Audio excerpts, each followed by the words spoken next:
Hey everyone, What If Fan here, bringing you another exciting part of What If Dragon deck user in Yu-Gi-Oh! Zexal. You can find the fanfic title and the original author's name in the description below. Make sure to check it out and show them some love. If you enjoy the video, don't forget to like, subscribe, and ring that notification bell so you never miss an upload. Alright, let's jump into it.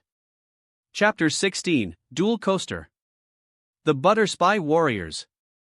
It was night at a certain day where Timmy and Anna, having went to the store for something, came back to the Tsukumo house being dressed. "So Miss Carrie, Miss Haru, what do you two think?" said two, looked over seeing Anna and Timmy in formal clothing, where Anna is wearing a sleeveless red dress with elbow-long fingerless red gloves while having on slippers, and has her hair combed down with lipstick on. Timmy himself has his hair fancy, like with a black tuxedo on with a blue tie. The undershirt is white as well, with him wearing black sneakers with his locket on his neck. "You two look awesome." Carrie smiled. "Tuxes are not my thing, but since I have to attend, I gotta man up," Timmy admitted before looking to Anna. "You okay, Anna?" noticing she is a little trippy since she's not really a big fan on slippers. "Well, you two better get going. Yuma already went ahead," Carrie said to them. Lilybot wheeled over saying, "You got 10 minutes left to make it to the party." 10 minutes? Timmy asked with widened eyes before saying to Anna, "Oh boy Anna, we better go." "Right, thank you again," she mentioned as the two of them left.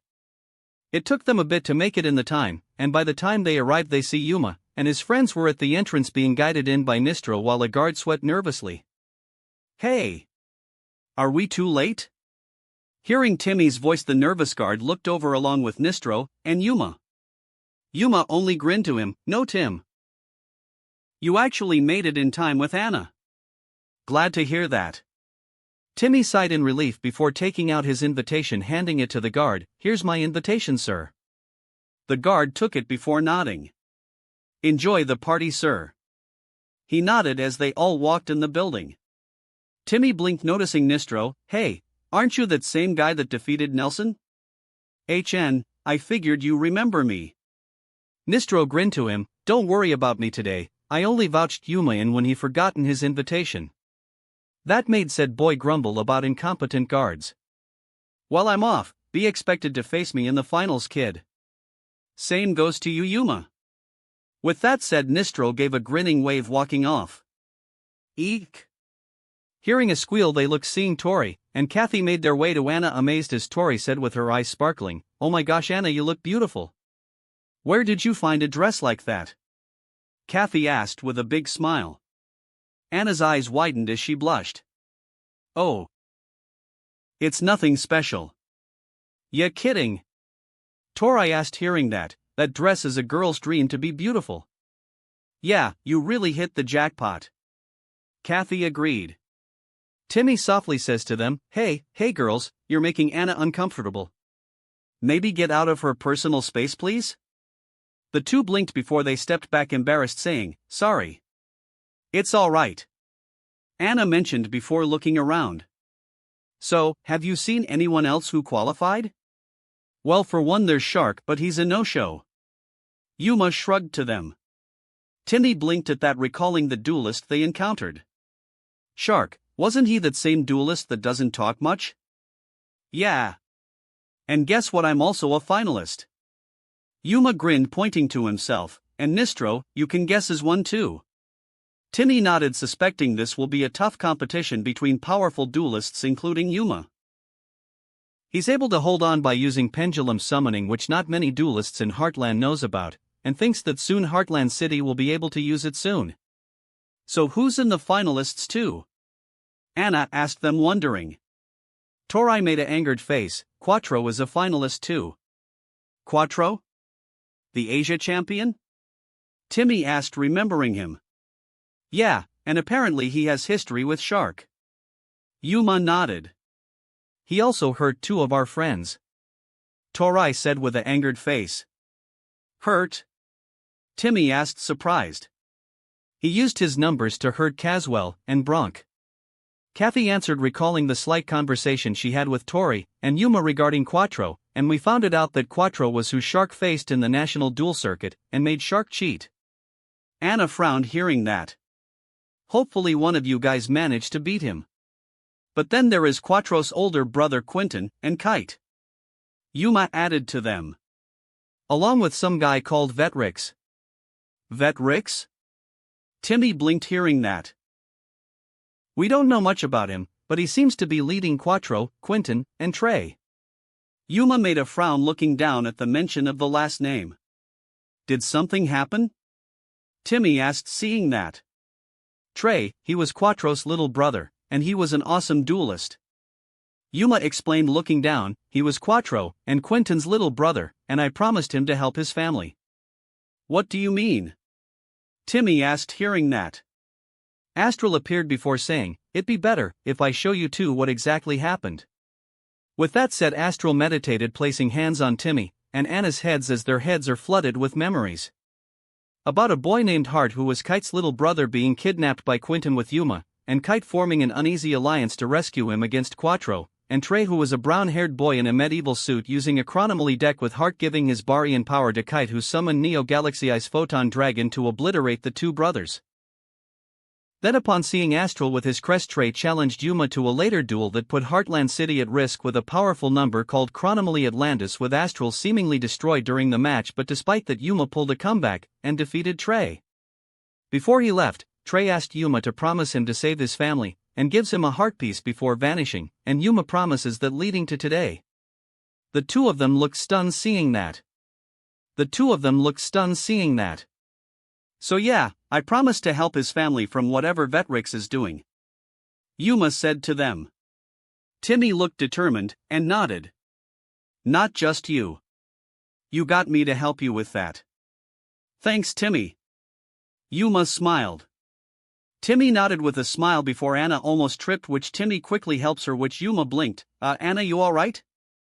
It's her shoes, Yuma. Astral said to him, noticing the way Anna's balance is off. Her balance is completely thrown off when she walks in those.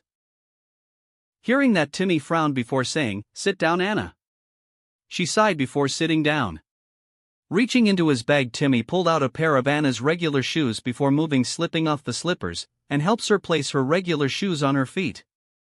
Thanks, she smiled. I don't know how people walk in those things. You kinda look like Cinderella by him placing those shoes on ya. Torai admitted with a smile. Anna's eyes widened as she blushed.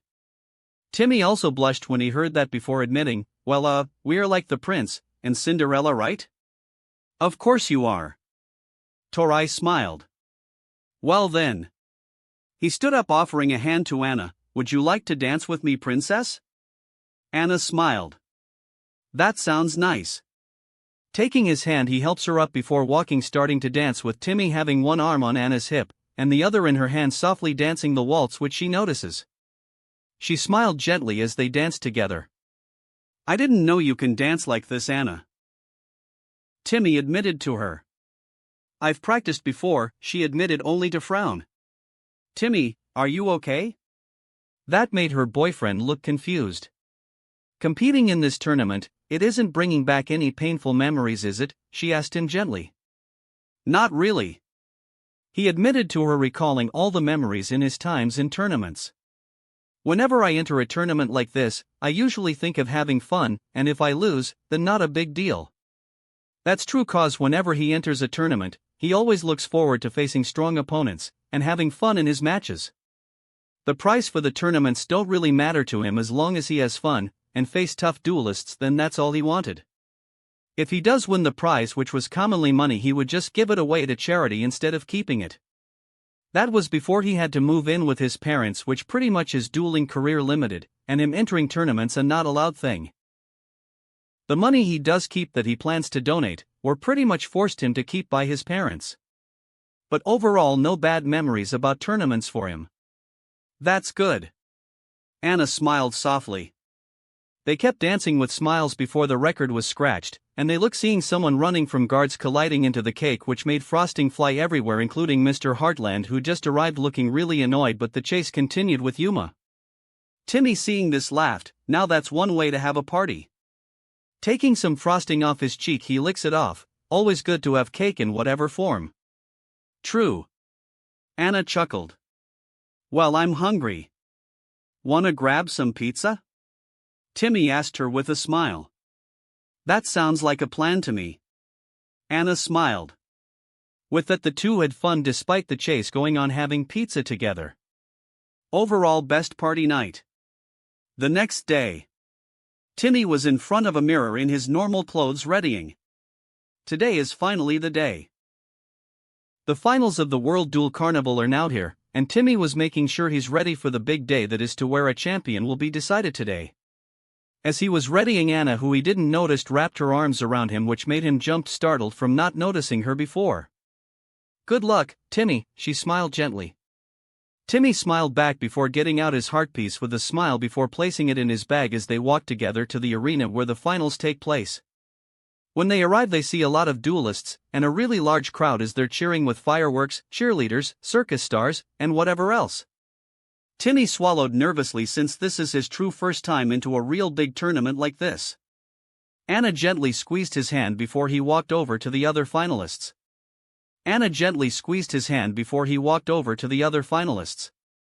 He paused before turning. Hey Anna, looks like roller coasters are involved.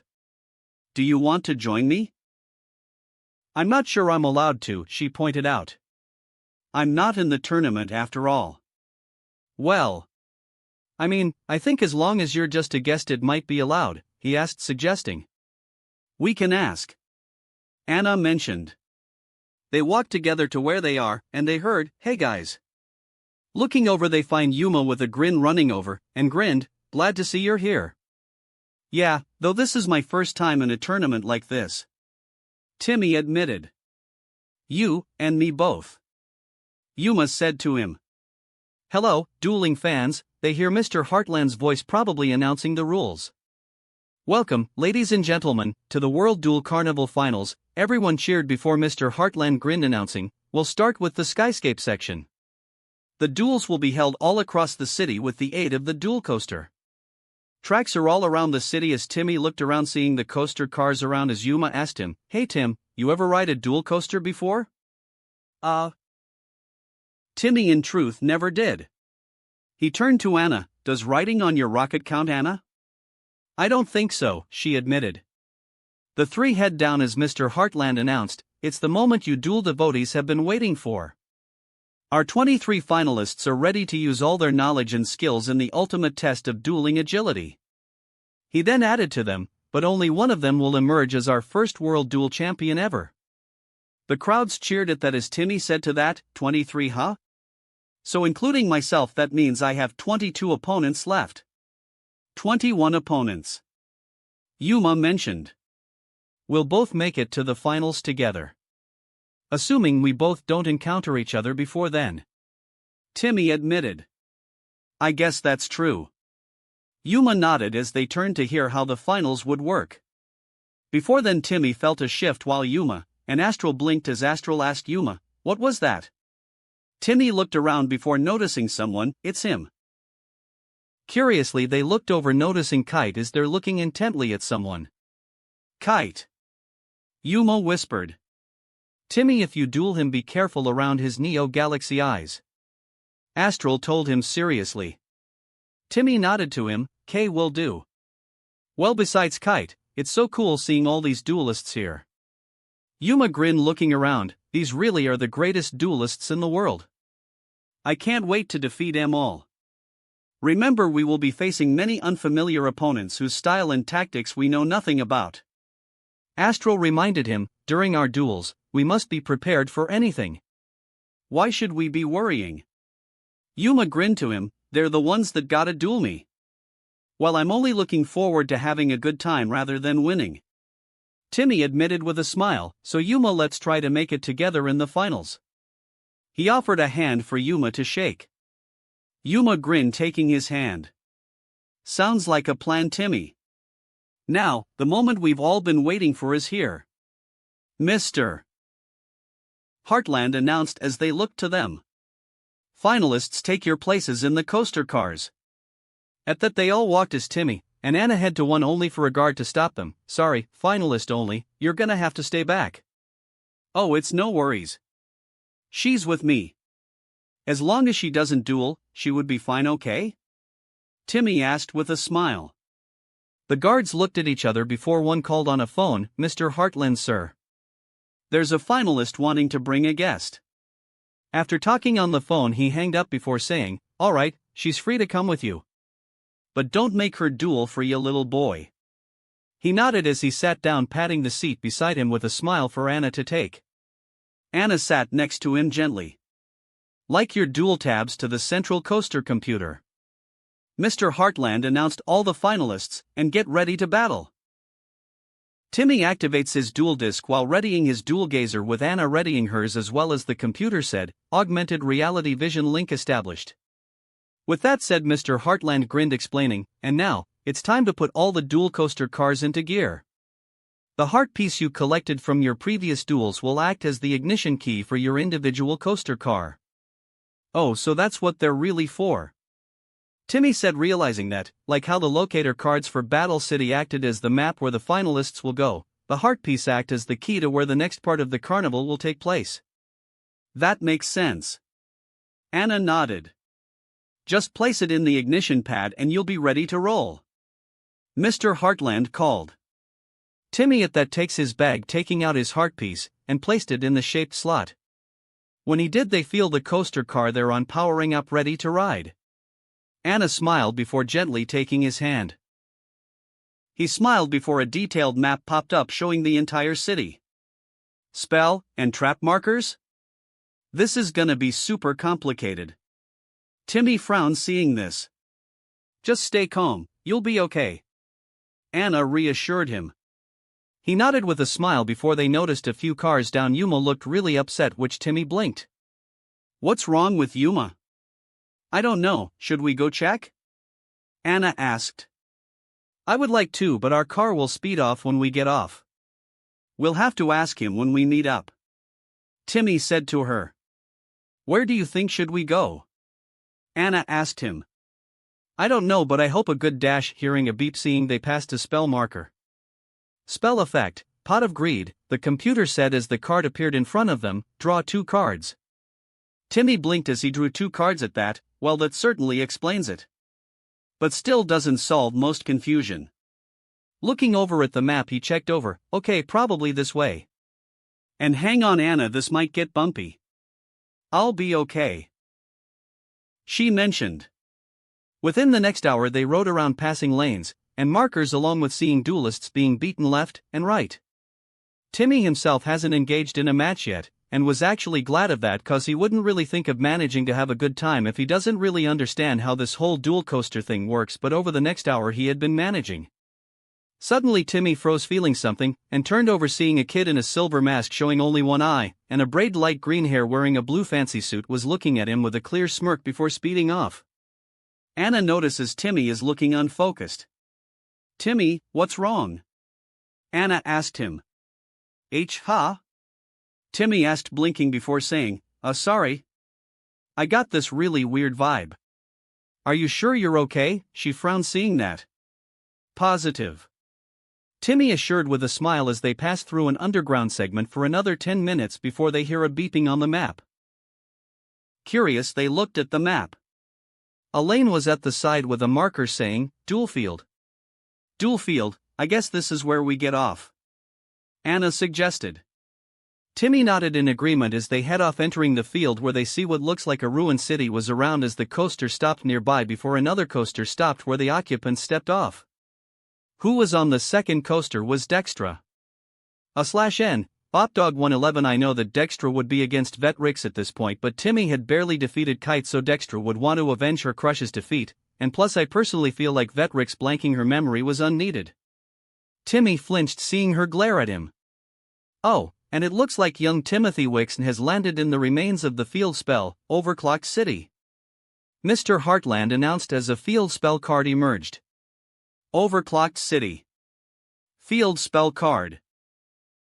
Monsters special summoned from the extra deck are unaffected to the effects of spell/traps controlled by their opponents. During the standby phase, if the turn player controls a monster special summoned from the extra deck, they can add 1 card from their deck to their hand. During the end phase, if the turn player does not control a monster special summoned from the extra deck, they must send their hand to the GY. Here's how this special field works. Monsters from the extra deck cannot be affected to the effects of spell or trap cards their opponent tries to use on them. In addition, in the standby phase, if the turn player has one on their field, they can take a card from their deck to place in their hands. And finally, if the turn player doesn't have one during the end phase, they must get rid of their hand. Mr. Heartland announced for everyone to hear. A field spell that depends on the extra deck, huh? Timmy asked, interested hearing that. That sounds perfect for you. Anna smiled. Timmy turned to Dextra and slowly bowed. Let's have fun, miss. Dextra only glared as Mr. Heartland announced, alright, let's start the battle in this destroyed city. Duelists, get ready to battle. Timmy and Dextra prepared their duel discs, readying. Duel. Dueling theme, Fireflight by Unbreakable. Timmy, 4000. Hand, 5. Field, nothing. Dextra, 4000. Hand, 5. Field, nothing. Let the duel commence. Dextra, first turn. Seniority rules, boy. Dextra called before taking a card, and to start I summoned Moonlit Papillon. What rose up from in front of her was a butterfly-like monster that has the shade and light of a moon with an eye at the center. Attack position. Moonlit Papillon. Light. Level 4. Insect/effect. ATK, 1200. Def, 1600. When this card is sent from the field to the graveyard, you can special summon one level 4 or lower Butterspy monster from your deck. Timmy blinked at this. A butterfly-themed deck, huh? That's a new one he hasn't heard of. He never seen a deck like that before, but it's bound to be a little bit interesting. Then I place 3 cards down. Dextra sets the cards before added, and I used the continuous spell, Mirage of Nightmare. What appeared was a spell showing several zombie monsters. Face up. Mirage of Nightmare. Continuous spell card. Once per turn, during your opponent's standby phase, draw cards until you have 4 cards in your hand. If you do, during your next standby phase after that, randomly discard the same number of cards you drew, or your entire hand, if you do not have enough cards. Mirage of Nightmare? Timmy thought, shocked by seeing the spell. He hasn't seen the card used for real since he only seen Jaden uses it. It's a pretty useful card, of course, if you use it right. It allows the player to draw until she has 4 cards, but during her standby phase, she would have to send the cards she drawn. If you get rid of Mirage before then it's not really a problem, which was why it was placed on the ban list, since Jaden got them to find out Mirage's effect can be exploited. I end my turn. Dextra ended her turn. Normally, as I don't have a monster from my extra deck on the field, I have to destroy my hand. But I don't have a hand. She shows her empty hands to prove that point. That gets around the downside of this field. She's good. Anna admitted. Dextra's hand, 0/field, Moonlit Papillon, Mirage of Nightmare, face up, 3 set cards. Timmy, first turn. Yeah, no joke. Okay, draw. Timmy drew. Dextra at that called, then Mirage of Nightmare's effect activates. The continuous spell glowed. During your standby phase, I can draw cards from my deck until I get 4. Dextra drew 4 cards looking but doesn't do anything else. She's definitely got something to get rid of Mirage. Timmy thought at that before looking at his hand. No pendulum scale. Well, I can't wait here. I gotta make my move. With that in mind, he takes a card calling, alright, I use Dragon Scale Archiving. His continuous spell appeared. Face up. Dragon Scale Archiving.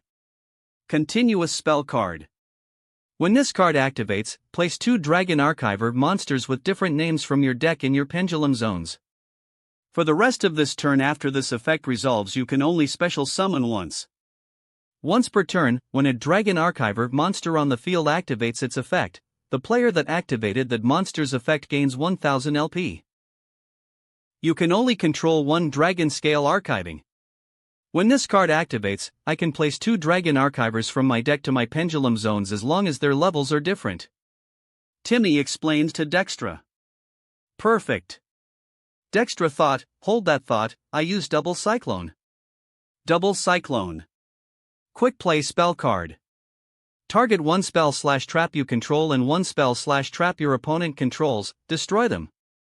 Huh? Timmy asked, hearing that. I take one card on each of our fields, and destroy them. Dextra called as both the continuous cards were destroyed together as Timmy grunted, and since your spell's effect wasn't fully activated, you don't get to use its effect to place those cards in your pendulum zones. Not good. Anna frowned seeing that. Timmy grunted at this. Not only did she destroy Mirage to avoid its bad effect, she also prevented him from pendulum summoning. At least for now. But how did she anticipate this? Deciding not to worry, he takes a card calling, in that case, I summon Dragon Archiver, Astuzel. At that, Astuzel popped up readying. Attack position. Dragon Archiver, Astuzel. Dark. Level 4. Pendulum scale, 6. Dragon Pendulum effect. ATK, 1400. Def, 1100. Pendulum effect, Dragon Archiver monsters on the field gain 300 ATK. Once per turn, if your opponent controls a Dragon Archiver monster, you can destroy one spell/trap they control. Monster effect, during the end phase, banish one card from your opponent's GY. If this card is used as material or tribute for a summon of a dragon monster, you can target one level 4 or higher monster your opponent controls, negate its effects. You can only activate this effect of Dragon Archiver Astuzel once per turn.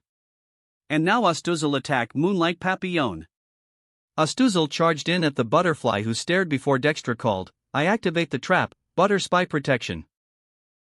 A trap showing several different colored butterflies protecting a flower sprout popped up. Butter Spy Protection. Normal trap card.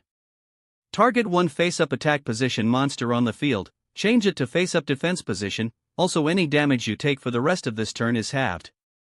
I change my monster to defense mode. Dextra called as the butterfly on her field changed mode. Moonlight Papillon, defense position. With the sudden mode changed, Astuzel was blocked from the barrier while Timmy grunted a bit. Timmy, 3800/hand, 4. Anna frowned seeing that. She's too prepared for Timmy's deck. Something's wrong.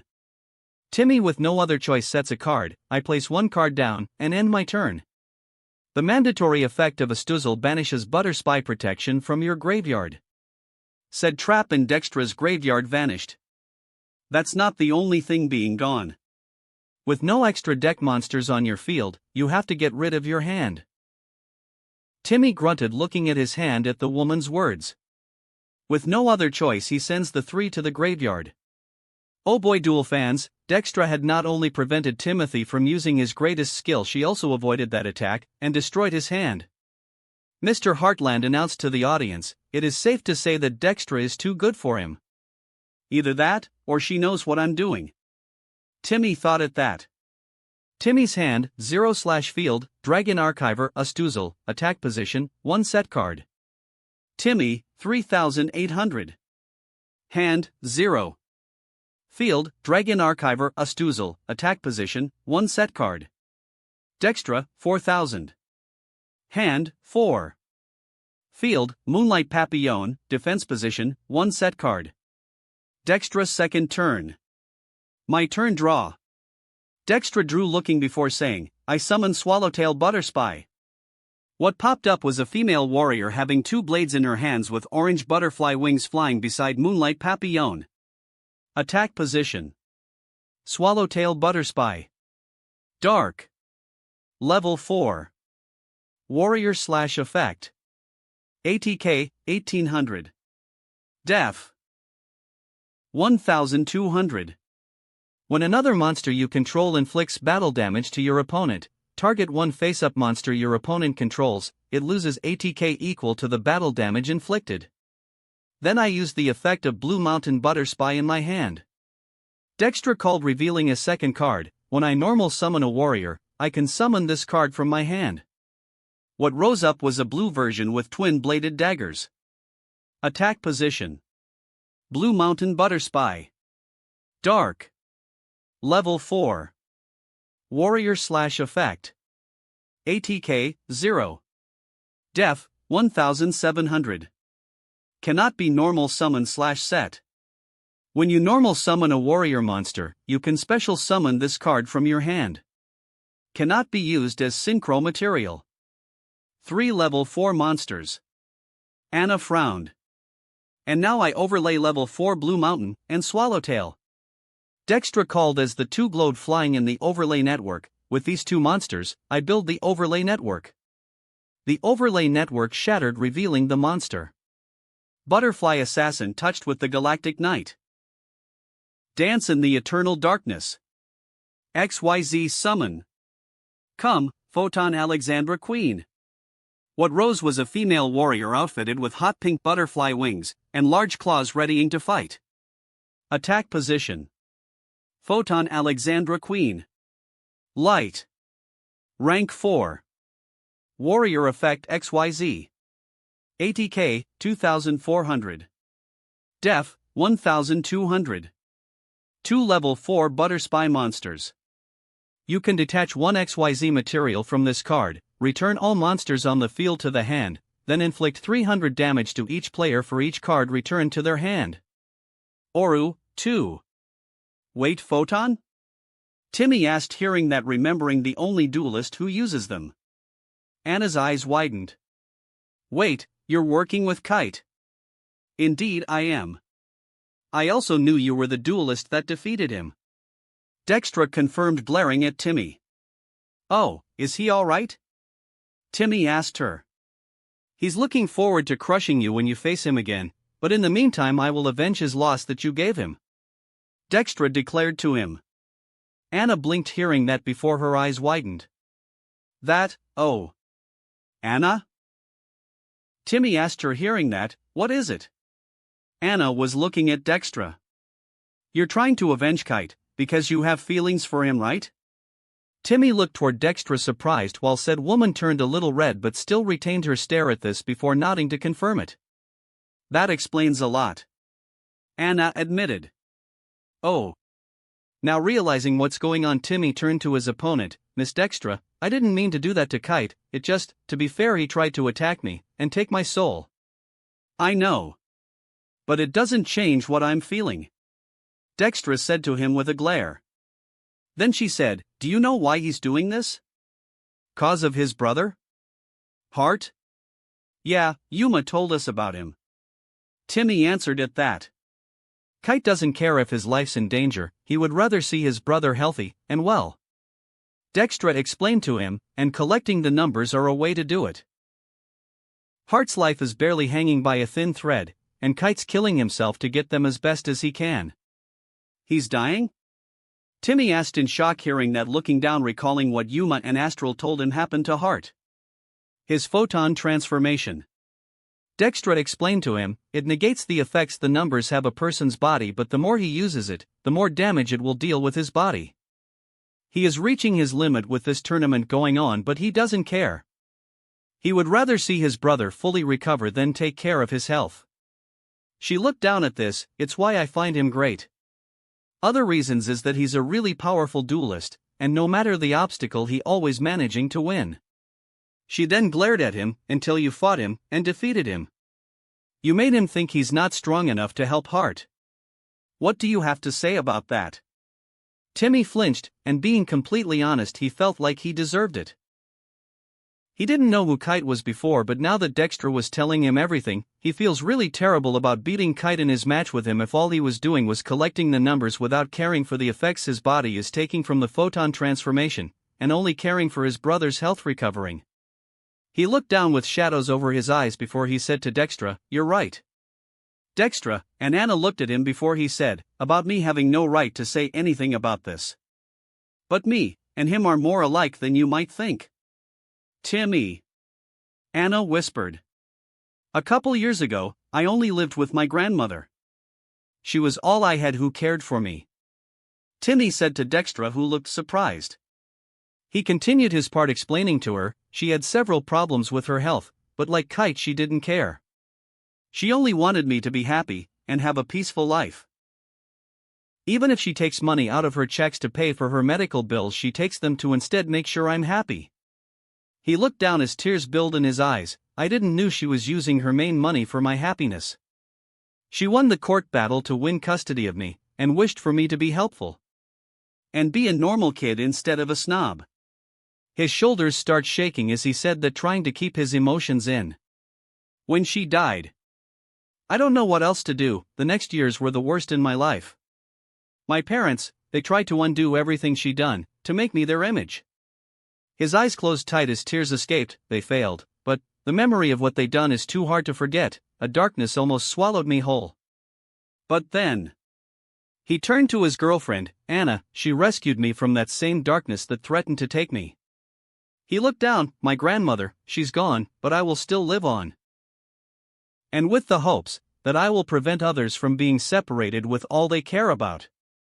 He looked back at Dextra. "So you're right. I don't have any right to say about me and Kite, but in the end me, him, Hart, and my grandmother, we're all in the same boat." Unaware to them, Kite was listening in at a different area with Aribital, and they were astonished on what they just listened to. Same to a crazy blonde-haired man wearing a suit who looked completely stunned from what he heard. Back at the field, Timmy was looking down with shaking shoulders while both girls looked at him stunned from him admitting everything he just said. Anna just gently hugged him before frowning. "Timmy, let's go." He looked to her, hearing that with tears in his eyes. "You've done enough," she whispered. "You don't have to duel anymore, let's just go home." He looked at her before shaking his head saying, "Anna, I still have a promise to keep." Anna shook her head before kissing him gently. "It's okay, I promise, Timmy." "Anna, I'm still gonna keep going," Timmy said to her, looking at her before kissing her back. "I want to keep going." She looked unsure but nodded as she stepped back. "Are you sure? You can stop dueling now if you want." Timmy shook his head to Dextra. "My grandmother, she did everything she can to make sure I love this game. Even if she didn't know how to play, or can play it well, she did all she can to make it a really important part of my life. To back down would betray that. So please, let's keep going." Dextra looked at him with softened eyes before saying, "Well then, to tell you, if we continue, your story had nothing to do with this match. I plan to." Timmy gave a grin to her location, letting Anna know this match will now being awesome. Seeing that she gently nodded, seeing Timmy was okay now. "Then let's continue." Dextra nodded with a grin herself. "Dual resume." She raised her arm. "I activate Photon Alexandra Queen's special ability. The monster that was there silently takes a unit. ORU, 2-1, by using an overlay unit, every monster that's on the field returns back to the hand. For every one of our monsters that returns to the hand this way, we take 300 points of damage." Alexandra Queen readied its ability, sweeping a light that forced Moonlit Papillon and Astuzaloth while a light hit the two duelists. Timmy, 3500/hand, 1. Dextra, 3700/hand, 3. Timmy frowned, seeing he's defenseless before noticing Alexandra Queen was still on the field. Wait. Alexandra Queen wasn't sent back? No, she wasn't. Dextra answered before showing a card. I activate Butter Spy Coating. Butter Spy Coating. Quick play spell card. Target one Butter Spy or one XYZ monster that has a Butter Spy monster as XYZ material you control. That target is unaffected to monster effects until the end phase. Quick effect. During the standby phase, except the turn this card is sent to the GY, you can banish this card from your GY, target one monster you control, change its battle position. You can only activate one Butter Spy Coating once per turn. So now for the rest of the turn, Alexandra Queen is unaffected to monster effects. Dextra explained. So that means along with the field none of my effects will work on her XYZ monster. Timmy trailed off hearing that. Anna frowned. Even if she's less angry at him, she still has a huge advantage in the duel. Now Photon Alexandra Queen attack him directly. The Butterfly XYZ monster charged, striking Timmy, forcing him to step back. Timmy, 1100/hand, 1. With that done, I place two cards face down and end my turn. Dextra ends her turn. Dextra's hand, 1/field, Photon Alexandra Queen, attack position /ORU, 1, 2 set cards. Timmy's second turn. Okay, my turn. Timmy called drawing looking. And I use hiring archive. Hiring archive. Normal spell card. If you control no Dragon Archiver monsters in the Pendulum Zones, special summon 2 level 4 or lower Dragon Archiver monsters, 1 from your deck, and 1 from your GUI, to either player's field. You cannot special summon monsters from the extra deck except Dragon monsters the turn you activate this card. During either player's turn, if a Dragon Archiver monster is targeted for a card effect, you can banish this card to negate the activation. You can only activate 1 Hiring Archive once per turn. With no Dragon Archivers in my Pendulum Zones, I can take 2 Dragon Archivers that are level 4 or lower from my deck and graveyard, and summon them to either our fields. Timmy explains to Dextra. So it didn't matter if I used this field's effect? Dextra asked herself since she knew Pendulum decks from how she sees them to be useless when in the graveyard, but the spell he's using bypasses that. Anna smiled seeing that move. I'll summon Renosic to my field, and Toloki to yours. At that the 2 appeared with Toloki on Dextra's field, and Renosic on Timmy's own. Defense position. Dragon Archiver, Toloki. Dark. Level 3. Pendulum Scale, 2. Dragon Effect Pendulum. ATK, 1200. Def, 200. Pendulum Effect, Dragon Archiver monsters on the field cannot be destroyed by card effects once per turn. Once per turn, if your opponent activates the effect of a Dragon Archiver monster, you can draw 2 cards, then discard 1 card. Monster Effect. During your main phase, if you summon a monster, activate this effect, decrease or increase this card's level by 1. If this card is used as material or tribute for a summon of a dragon monster, you can draw 1 card. You can only activate this effect of Dragon Archiver Toloki once per turn. Defense position.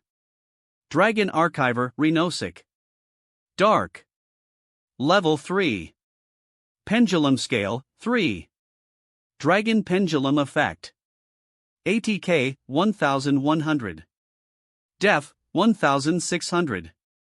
Pendulum Effect, Dragon Archiver monsters on the field cannot be destroyed by card effects once per turn. Once per turn, if a Dragon Archiver monster you control is targeted for an attack, you can negate that attack. Monster Effect. During your main phase, if you activated a spell, activate this effect, target 1 card in your GUI, add that card to your hand. If this card is used as material or tribute for a summon of a dragon monster, you can add 1 fusion normal spell, or 1 polymerization from your deck to your hand. You can only activate this effect of Dragon Archiver Renosic once per turn. And as Renosic is on the field when I use a spell card, I can take a card from the graveyard to my hand. Timmy added taking a card back to his hand. Dextra frowned seeing that. Seeing how it's looking up, he spared a few words. Hey, number archive? Yes, Timothy, asked his number. If what Astral said is true, then perhaps it'd be safe for me to use a number. Timmy asked him. What he's talking about is that Astral and Number Archive had a side conversation about Timmy able to use the numbers Yuma collects, which not only makes Timmy's deck stronger, but also uses powerful cards. Flashback. Astral was alone in a green ship, or at least he thinks, as he floats through a library that has the symbols of the numbers he collects. Well, Astral, we meet, said a voice. Surprised, he turned to the voice. It was an orb that has the symbol 78, the same symbol for Timmy's number that he knows he has that can only be used by a pure heart. You've been only in my library for a while. I figured it'd be time for us to talk, old friend. I agree, it has been too long. Astral nodded with a small smile. Wish I came for a trip down memory, but it's actually something to discuss about my duelist, Timothy Wixon. Number Archive said to him. Based on the collection on you, and your partner Yuma collect, I had been wondering, with my power around in this shape, it might be possible for me to give some of these numbers for him to use. Number Archive explained to him before asking, is it possible for that to happen? In theory it is possible. Astral nodded. Though I would advise against it. it is possible he will be mad. But with the way this turn of events is coming, what else would we lose? Number Archive asked him. Astral looked down. Very well, but be cautious. Things are going to get much more dangerous soon. You saw Yuma's duels with Trey and Quattro. Number Archive nodded, which Astral felt. End flashback. It's possible that the number will corrupt your mind. But right now, we don't other choices. Number Archive said to him. Nodding understanding, Timmy said, well, here goes nothing. Taking the card, he added, he called, I activate Overlaying Archive. The same spell that he used on Kathy appeared, showing its artwork. It shows of the overlay network that has Dark Rebellion exiting it with Yggdrasil, and Reno to making experiments on it on the large table. Overlaying Archive. Normal spell card. Target any number of Dragon Archiver monsters on either side of the field with the same level, and if you do, immediately after this card resolves, XYZ summon one Dragon XYZ monster using only those monsters. During your main phase, you can banish this card, and one monster from your GY, target one face-up XYZ monster you control, and one level 5 or higher monster you control. That XYZ monster's rank becomes equal to the level of that level 5 or higher monster, until the end of this turn. Then this turn, you can use it as an XYZ material for an XYZ summon using its rank as if it were a level. You can only activate each effect of Overlaying Archive once per turn. So now I take any number of Dragon Archivers on the field with the same level, and XYZ summon using them. Timmy explained to Dextra. Her eyes widened, staring at the two dragons he summoned with his first spell.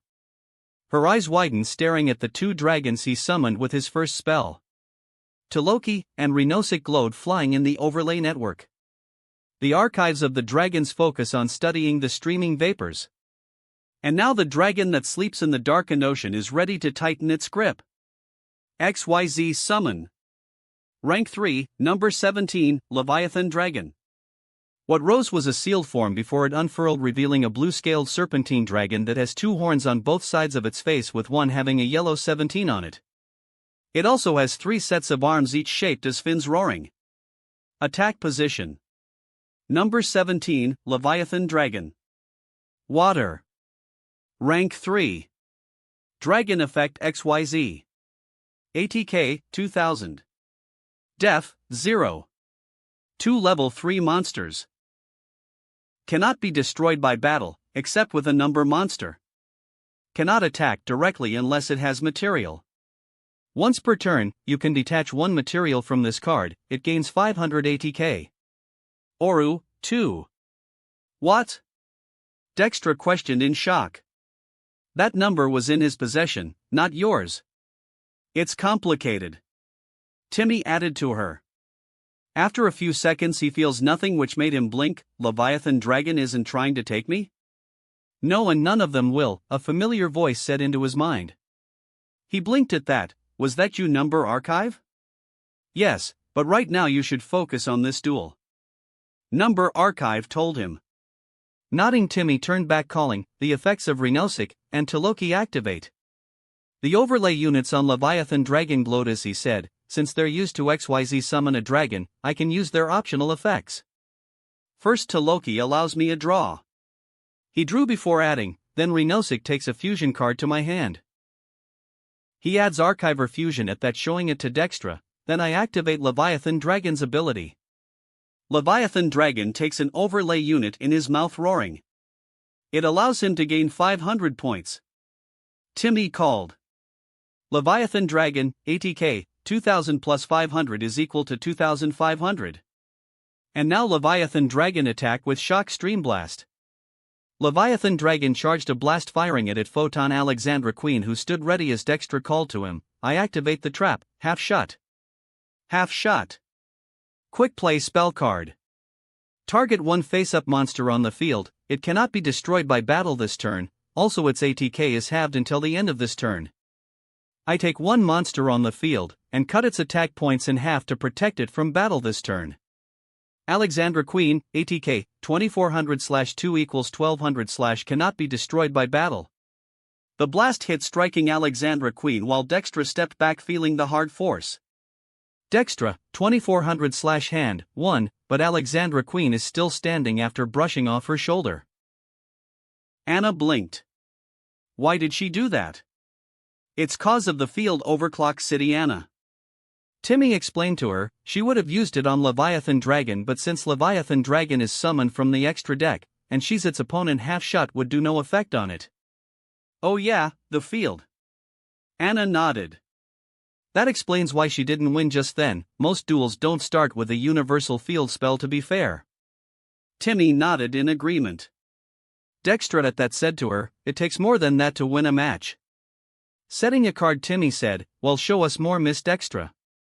He then added, and since I have a monster from the extra deck, I don't discard my hand. Timmy's hand, 2/field, number 17, Leviathan Dragon, attack position /ADK, 2500/ORU, 1, 2 set cards. Timmy, 1100. Hand, 2. Field, number 17, Leviathan Dragon, attack position /ATK, 2500/ORU, 1, 2 set cards. Dextra, 2400. Hand, 1. Field, Photon Alexandra Queen, attack position, 1 set card. Dextra third turn. My turn, then draw.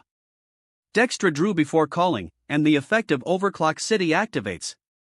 A card slips from her deck as she adds it. Since there is a monster summoned from the extra deck on my field, I take one card from my deck and add it to my hand. Anna watched nervously to see what Dextra would do now. Then I use Alexandra Queen's ability. Alexandra Queen takes the unit, readying another bout. ORU, 1-0, all monsters on the field return to the hands. But since all we got are extra deck monsters, they're sent to the extra deck instead. The light sweep the field as Photon Alexandra Queen and Leviathan Dragon both vanished, but since they weren't sent back to the hand, neither of them takes damage. Not good. Anna frowned. Then I summon Morpho Butterspy. At that, a purple Butterspy rose up, readying. Attack position. Morpho Butterspy. Dark. Level 4. Warrior/Effect. ATK, 1200. Def, 1600. Once per turn, when the battle position of an opponent's monsters is changed, except during the damage step, you can target one of those monsters, it loses 1000 ATK in DF. Dextra would be able to end the duel here since the monster she summoned has enough attack points. But from seeing her opponent's face down, he would use it to stop the attack, so instead of attacking straight away, she will instead do something else, then the effect of Blue Mountain in my hand. You already know her. The same Butterspy popped up. Blue Mountain Butterspy, attack position. Now I overlay both my Butterspies. Dextra called as the two glowed, flying in the overlay network. Night Assassin that is gifted the galactic light. Dance through the darkened galaxy to sweep away. XYZ summon. Rank 4, Photon Papilloperative. What rose was a new XYZ monster that has on a purple face mask, wearing a orange dress having blades that have 2 curved blades on it, with black butterfly wings having a purple and hot pink at the middle, and a yellow circle at both tops. Attack position. Photon Papilloperative. Light. Rank 4. Warrior/Effect. ATK, 2100. Def, 1800. 2 level 4 monsters. Once per turn, you can detach one XYZ material from this card, then target one defense position monster on the field, change it to face-up attack position, and if you do, it loses 600 ATK. Oru, 2. Another XYZ monster? Anna cried in shock. Timmy grunted, since she knew if she attacked before summoning this monster, then Timmy's set card would be able to stop it. But if she had 2 monsters, then that'd be no trouble. She might have also anticipated he summoned a monster that is stronger in terms of defense, and summoned something to deal with that. And now Photon Papilloperative, time to battle. Dextra begins to move to her battle phase. Timmy at that called, not so fast, I used the face down, free range monsters. A trap that shows several monsters that have freedom popped up. Free range monsters. Normal trap card. During the main phase. Immediately after this effect resolves, normal summon/set one monster. So now, I can normal summon a monster from my hand. Timmy explained, so now, I summon a Stuzzle face down. He quickly summoned the monster. Alexandra returned the first time on the field protecting himself. Dextra had other plans, however, that won't help you. Timmy looked confused as she called, Photon Papilloperative's effect activates. Papilloperative takes a unit in her blades. ORU, 2-1, so now it targets one monster on your field, and forces it to attack mode. But the added benefit is that it also loses 600 attack points. Timmy's eyes widened hearing that. Astuzel was forced up looking confused before shuddering. ATK, 1400 minus 600 is equal to 800. And now Papilloperative attack Astuzel. Papilloperative charged in only for Timmy to call, trap, half unbreak. At that, a trap showing a warrior defending against a large attack with bubbles on it popped up. Half unbreak. Normal trap card. Target one monster on the field. This turn, that monster cannot be destroyed by battle. Also, any battle damage you take from attacks involving that monster is halved. So now Astuzel can't be destroyed, and I only take half the damage involving him. Astuzel cannot be destroyed by battle / halves all battle damage. The attack struck as Timmy knelt down. Timmy 0450/hand 1. Anna let out a sigh of relief hearing that. You're pretty tough. I can see why Kite was beaten by you. Dextra admitted to him as Timmy slowly stood back up. But you got only one monster, no face down cards, and only one card in your hand. Do you still think you can turn things around? Honestly, I don't know. Timmy admitted before saying, but if any of my matches tell me one thing, it's to not give up until the last life point is gone. As long as I have just even one, I am still in. Dextra couldn't help but smile at that. Then show me what you can do. I end my turn. Dextra's hand, 1/field. Photon Papilloperative, attack position /ORU, 1 set card. Timmy third turn. Will do draw. Timmy drew looking at his drawn card, and grinned to Dextra. Anna smiled seeing that. Dextra looked confused why he's smiling, which Timmy raised the card. I activate Archiving Clone. Archiving Clone. Normal spell card. This card is always treated as a Dragon Archiver card. Target one Dragon Archiver monster on the field, special summon this card as a normal monster with the same attribute and level as that monster. /LV, /dragon /ATK0 /def0. If this card is used as material for the summon of a dragon monster, that monster is treated as a Dragon Archiver monster while on the field. If a dragon monster's on the field should be destroyed by battle or by card effect, you can banish this card from your GY instead. I take a Dragon Archiver on the field, and summon this card as a monster that's the same as he is. The spell appeared as a monster like Astuzel. Archiving Clone. Attribute, dark /level 4 /ATK0 /def0. Then I use Archiver Fusion. Timmy called raising the fusion card. Archiver Fusion. Normal spell card. Fusion summon one Dragon Fusion monster from your extra deck by using Dragon Archiver monsters from your field, hand, or either player's field. During your battle phase, if you control two Dragon Archiver monsters in the Pendulum Zones, you can banish this card from your GY and target one monster you control. That monster can make a second attack on monsters this turn. You can only activate this effect of Archiver Fusion once per turn. So now by using Dragon Archivers on either our fields, I can fusion summon. Timmy explained as both Astuzel and the clone entered the fusion vortex. The archives of the dragons focus on studying the poisonous fangs. And now the dragon that sleeps in the hell beneath the petals is ready to give terror. Fusion summon. Level 8, Starving Venom Fusion Dragon. His main fusion dragon popped up roaring loud. Attack position. Treated as a Dragon Archiver. Starving Venom Fusion Dragon. Dark. Level 8.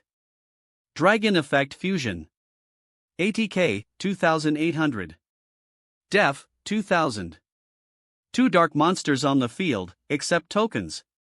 If this card is fusion summoned, you can make this card gain ATK equal to one opponent's special summon monster until the end of this turn. Once per turn, you can target one level 5 or higher monster your opponent controls. Until the end phase, this card's name becomes that monster's original name, and replace this effect with that monster's original effects. If this fusion summon card is destroyed, you can destroy all your opponent's special summon monsters. Dextra frowned, seeing the dragon was more powerful than her monster. If you think he's mean now, then here's something else. Timmy grinned to her. As he's fusion summoned, he gains the attack points of one special summon monster on the field. Dextra widened her eyes as Starving Venom takes the arms of her XYZ monster as she cried out while Starving Venom steals its strength. Starving Venom, ATK, 2800 plus 2100 is equal to 4900. And now Starving Venom attack with Mega Flare attack. Starving Venom rose up attacking. Dextra at that called, "Don't think, you won yet. I activate the trap, Butter Spy effect." Butter Spy effect. Normal trap card. When a Butter Spy monster or a XYZ monster that has a Butter Spy monster as XYZ material you control is targeted for an attack, target the attacking monster, inflict damage to your opponent equal to the original ATK of that monster. So now as your monster is attacking, you lose life points equal to your monster's original points. Dextra explained as the card glowed, "Don't think of underestimating me." Timmy however stared, "I didn't." "What?" "I activate the effect of Hiring Archive in the graveyard." Timmy called as the spell appeared on his field. "When a Dragon Archiver on my field is targeted for an effect, I can banish this card from the graveyard to negate the activation. The effect of Clone gives Starving Venom the privilege to be called a Dragon Archiver." Butter Spy effect's effect is gone as the dragon continued while Dextra looked on with widened eyes. Timmy only smiled to her, "You're really good. I think Kite would be really lucky to have someone like you helping him. Maybe when this is all over, we should become friends." Dextra just closed her eyes as Starving Venom destroyed Photon Papilloperative, wiping out the rest of her life points. Timmy, 0450. Hand, 0. Field, Starving Venom Fusion Dragon, attack position /ATK, 4900 / treated as a Dragon Archiver. Dexter, 0000. Hand, 0. Field, nothing. Timmy wins. With the duel's end, Timmy walked over looking at Dextra before smiling, offering his hand to shake. She looked at it before smiling as she gently shook it. Meanwhile with Yuma. "Again, didn't mean to drag you into this with me," Yuma said to Tori, who had accidentally joined him on the duel coaster when she gave him his heart piece that he nearly lost to advance forward as they rode through the track. "It's all right, Yuma," she told him. "Ah, look out." Yuma yelled, passing a trap marker as a boxing glove appeared, smacking him at the face. "Yuma, 0200. Yuma!" Tori cried. "Be more careful. What makes you think I'm doing? These trap markers are tough to avoid. I wouldn't be surprised if Tim haven't got damaged by them," Yuma told her. "Hey there, Yuma," called a male voice from behind him. "Ha?" Yuma turned around to see who talked to him. It was Nistro with a grin. "I was hoping to duel you, Yuma, and it looks like the dueling field is right up ahead." "Nistro." Yuma grinned, "Looks like me, and you will settle things from earlier." As they did, they entered a dueling field. Chapter 17, Yuma vs Nistro. Kite vs Quentin. A few minutes earlier, Timmy and Anna were back in the duel coaster car riding to find the others for the next part of the World Duel Carnival. After the duel with Dextra, she informed them about some dangers, including Vetrix, who seemed to have a personal grudge against Kite for some reason. She warns them Vetrix is powerful, and to be careful, which Timmy promises he will. Now they're looking for the others to figure out who's next. Anna frowned. "Are you going to be okay?" Her boyfriend turned to her, hearing that. "About what Dextra said, and about your grandma," she explained. "Yeah. I'll be okay." Timmy had a smile that Anna is still thinking about him after what he said about his grandmother sacrificing many things for his happiness before he wound up getting into the life his parents made him get into. She nodded and gently wrapped an arm around his shoulder gently. He smiled before hearing something, and looked seeing they're approaching a duel field that has 2 IDs known in it. Yuma Tsukumo. Nistro. Yuma? Anna asked seeing that. Should we go check and see? Timmy asked her. Yeah, I think so, she nodded. With that in mind, Timmy entered the field looking around before checking the field spell that's active around as its stats popped up. Timmy read the effect, Desert Field, a field spell card. When a monster is normal or special summoned in attack position, or a monster declares an attack, that monster's controller takes 200 damage. That could be a problem, especially if your pendulum summon counts every monster separately. Anna admitted. Well, I'm not dueling here. Timmy admitted before looking. Look, there they are. Anna looked only for her eyes to widen. Yuma only has 200 life points? Just as she said that, Yuma cried out, driving over a trap as his life points dropped again. Yuma, 0-100. Timmy winced at that. Ouch. They rode up next to them at that to see the duel. Tori, seeing them, waved. Hey Timmy, Anna. Hey guys, what's going on? Timmy asked curiously. Well, I was about to duel Nistro. Yuma answered. About to. Yuma, you only have 100 life points left. Anna pointed out. And with this field, this isn't a duel, it's a slaughter. Not to worry, little missy, they looked to Nistro, who grinned. I don't want a victory handed to me. I'll help even out the odds in this match. Just sit back and watch the show. She turned to him before nodding as Anna and Timmy raced alongside them to watch the duel. Desert Field. Field spell card. When a monster is normal or special summoned in attack position, or a monster declares an attack, that monster's controller takes 200 damage. Duel. Dueling theme, Warrior by Disturbed. Yuma, 0-100. Hand, 5. Field, nothing. Nistro, 4000. Hand, 5. Field, nothing. Let the duel commence. Nistro, first turn. Okay, my turn. Nistro grinned before calling, and to start I summon Heroic Challenger, 1000 Blades. What rose was a warrior wielding a spear that has blades shaping wings on his back. Attack position. Heroic Challenger, 1000 Blades. Earth. Level 4. Warrior / effect. ATK, 1300. Def, 1100. Once per turn, if this card is in attack position, you can discard one heroic card. You cannot special summon monsters for the rest of this turn, except heroic monsters. Also special summon one heroic monster from your deck, and if you do, change this card to defense position. When you take damage while this card is in your graveyard, you can special summon this card in attack position. You can only use this effect of Heroic Challenger, 1000 Blades once per turn. Timmy blinked surprised. Wait, he is using the heroic cards? You know them? Anna asked. A strong warrior XYZ deck that uses aggressive beatdown while also controlling the field. Timmy explained to what he knows to her. Sounds tough. Anna admitted as they watched the duel. Rocks fall down on Nistro, which made him brace himself. Nistro, 3800/hand, 4, he smirked at Yuma. This dual field deals us 200 points of damage whenever we summon a monster in attack mode, or attack. Wait. Yuma, can you even spare 200 life points? Tori asked Yuma, worried.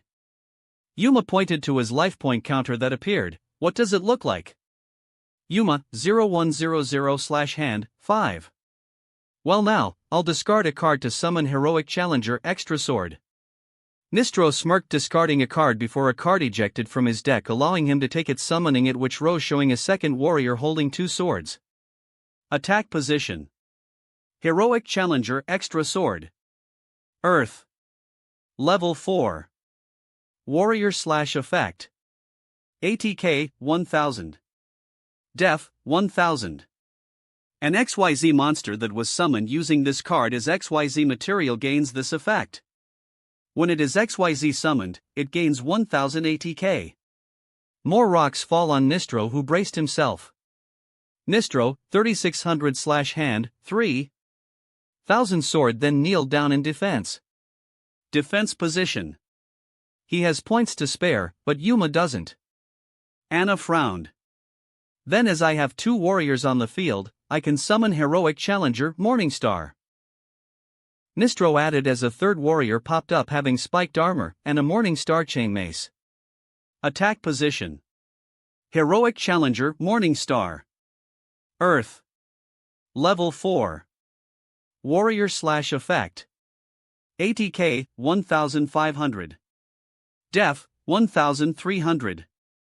If you control 2 or more warrior monsters, you can special summon this card from your hand.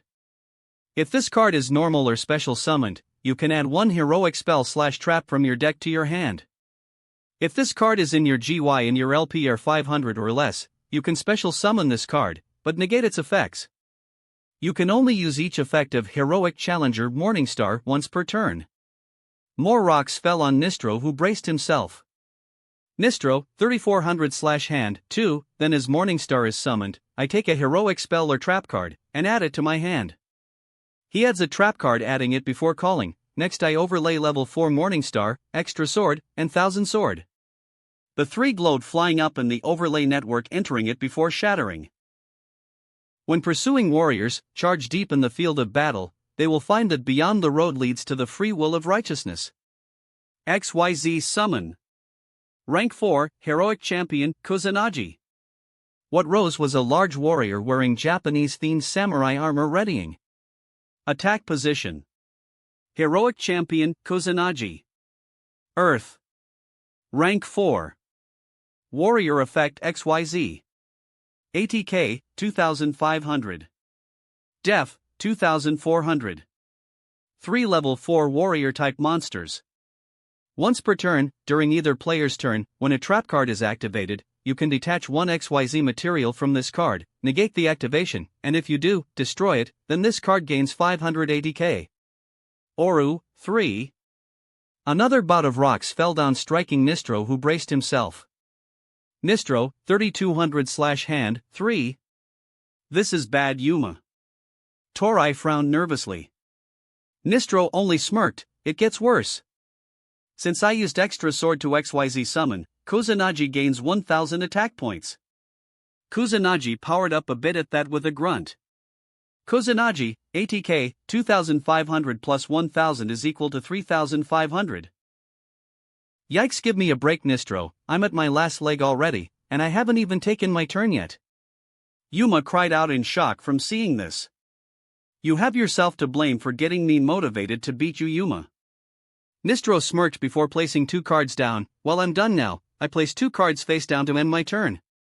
Nistro's hand, 1/field, Heroic Champion, Kusanagi, attack position /ORU, 3/ATK, 3500, 2 set cards. Yuma first turn. Okay, my turn, I draw. Yuma drew, looking. Anna and Timmy watched to see if Yuma could do anything at all. Yuma looked nervous only to hear Nistro calling, before you make your move, Yuma. Yuma looked up confused as Nistro smirked, let me even the odds. I activate the trap, Heroic Gift. The same trap that he added with Morningstar Rose, showing itself as a trap that has a down warrior with a sword in the ground in a barren wasteland with 2 cards being gifted to him in a bright light. Heroic Gift. Normal trap card. If your opponent's life points are 2000 or less, make their life points 8000, and if you do, draw 2 cards. You can only activate 1 Heroic Gift per turn. The trap glowed before firing a beam at Yuma, who cried out as the beam hit, only for him to lower his cry in confusion before he and Tori looked at his life point counter and widened their eyes. Yuma, 8000/hand, 6. 8,000? Tori asked in shock. A card to give your opponent that many life points? Anna questioned. That's insane. If my opponent's life points are less than 2000, I can use Heroic Gift to give that player 8000 life points. Nistro grinned before drawing 2 cards. In addition, I can draw 2 cards. He looks at what he drawn before smirking to Yuma. Unlike most duelists who use the duel coaster to their advantage, I got a warrior's sense of honor. and I don't want my victory handed on a silver platter by this coaster, so I even out the odds for us to have a fair fight, and for me to earn the victory. Plus, since heroics are an aggressive deck, the effect of heroic gift will be useful for draw power, while the points they gain only being a minor inconvenience since the power of the heroics would quickly lower them again. Timmy said in addition to that reasoning.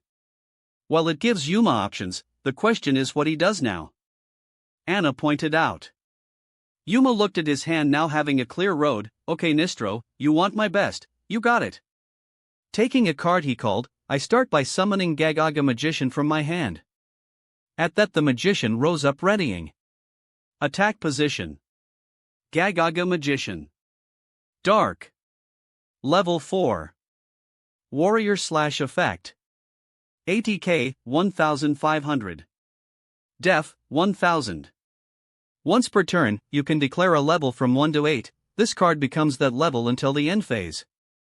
You can only control one Gagaga Magician. This card cannot be used as a synchro material monster. Rocks fell on Yuma, who braced himself. Yuma, 7800/hand, 5. He shakes his head before calling, next up, since I have a Gagaga on the field, I can summon this little guy. Gagaga Child. At that what rose was a small boy resembling magician as he grinned holding a popsicle. Attack position. Gagaga Child. Dark. Level 2. Spellcaster/effect. ATK 800. Def 1200. If you control a Gagaga monster other than Gagaga Child, you can special summon this card from your hand. When you do, you can target one Gagaga monster you control with a different level than this card. This card's level becomes the level of that monster. You cannot conduct your battle phase the turn you activate this effect. Then since I summoned him by this, his level becomes equal to Magician's. Yuma grinned while avoiding the rocks. Yuma, 7600/hand, 4. Child ate his treat before grinning, turning the stick sideways for them to see 2 stars before they doubled to 4. Child, LV, 2 plus 2 is equal to 4. Now you have 2 level 4 monsters. Torai smiled. You know it, and that means I can overlay both monsters. The 2 flew up, entering the overlay network before he called, so now rise, Gagaga Cowboy. At that a cowboy with a large tattered cape rose kneeling. Defense position. Gagaga Cowboy. Earth. Rank 4. Warrior effect XYZ. ATK 1500. Def 2400. 2 level 4 monsters. Once per turn, you can detach one XYZ material from this card. Apply this effect, depending on this card's current battle position. Attack position. If this card attacks an opponent's monster this turn, it gains 1000 ATK, also the opponent's monster loses 500 ATK, during the damage step only. Defense position. Inflict 800 damage to your opponent. Oru, 2. Wait, defense mode? Nistro asked, blinking before glaring, is this some kind of joke, Yuma? No joke. When I use Child's ability, I'm not allowed to attack this turn. Yuma explained to him. Timmy nodded, hearing that, since he skipped his battle phase, the only thing he can do now is gear up his defenses. But that monster's defense points aren't high enough to hold back Kusanagi. It doesn't look like his opponent likes that though. Anna pointed out. Now I use Cowboy's ability. Yuma called as Cowboy takes a unit, ORU, 2 to 1, depending on battle mode, it can use an ability by using an overlay unit. Since he's in defense mode, you take 800 points of damage. Cowboy shot some blasts from his pistol, striking Nistro. Nistro, 2400/hand, 3. Is this some kind of joke? I want to duel Yuma, not this coward before me. Nistro yelled, which made Yuma blink. The Yuma I know doesn't run from a challenge, and faces threats in front of him, not this playing it safe guy. Timmy flinched a little. Harsh much? Sometimes you need tough love. Anna pointed out. And he has a point, if what Dextra told us is true, playing defensively could get people hurt. Wait, you dueled Dextra? Torai asked, hearing that, and she really said something like that? Yeah, I did. Timmy nodded before telling them what happened as Anna gently took his hand while he did. The three looked shocked at this as Yuma said in shock, "What? Your grandmother really sounds like a real piece of work in a good way." If Nistro haven't respected Timmy before, then he does even more. What he heard is what is the bedrock of many great warriors. Despite the harsh conditions that happen in life, they endure it to keep fighting and prove themselves to the world. They have a place in it. Same as he when he and Dextra were orphans as kids before Mr. Heartland found them and made them his best officers through tough training. So Yuma, you should listen to Nistro and fight with all you got, cause defense either helps or hinders. Timmy said to Yuma, offense is the best defense in duels. Yuma gave thought before closing his eyes before he stopped his duel coaster, which made the other two follow suit. Turning to Tori, "Tori, can you try getting on their duel car? If I'm gonna fight with all I got, I don't want you to get hurt." She looked shocked before slowly nodding as Anna and Timmy reached to help her across the cars. Just as soon as she reached them and sat down in between Anna and Timmy, they nodded before starting the cars again, heading off before Yuma grinned to Nistro, "Now Nistro, where were we?" Nistro grinned at him before Yuma sets a card. "I place one card face down to end my turn." Yuma's hand, 3/field, Gagaga Cowboy, defense position, 1 set card. Yuma, 7,600. Hand, 3. Field, Gagaga Cowboy, defense position, 1 set card. Nistro, 2,400. Hand, 3. Field, Heroic Champion Kusanagi, attack position /ORU, 3/ATK, 3,500, 1 set card. Nistro second turn. No excuses this time, Yuma. Nistro grinned, drawing, "I draw. And to start things off, I'll activate Heroic Envoy." A spell that has Spartan on it appeared. Heroic Envoy. Normal spell card. Add 1 heroic monster from your deck to your hand.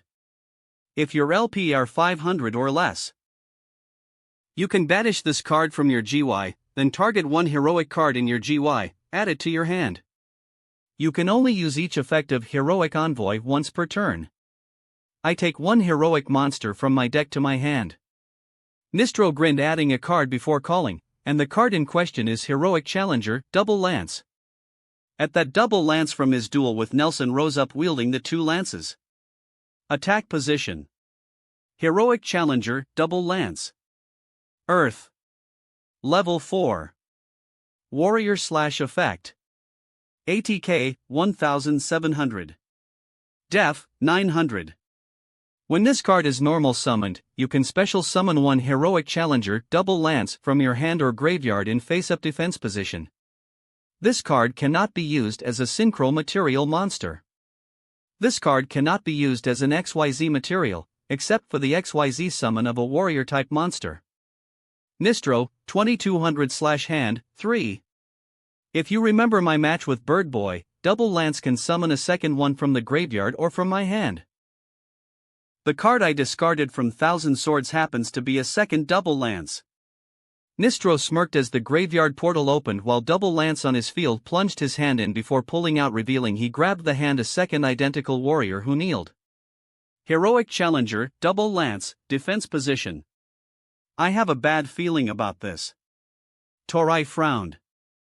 New dueling theme, it has to be this way / bloodstained sand. Nistro raised his arm up, now with 2 more warriors, I can overlay my 2 double lances. The 2 blowed flying up into the overlay network. The warriors of the Phoenix emerge with their unmovable will to pursue forward to face the hardships of humanity to live on for the Warriors Code. XYZ Summon. Rank 4, Heroic Champion, Clavesolish.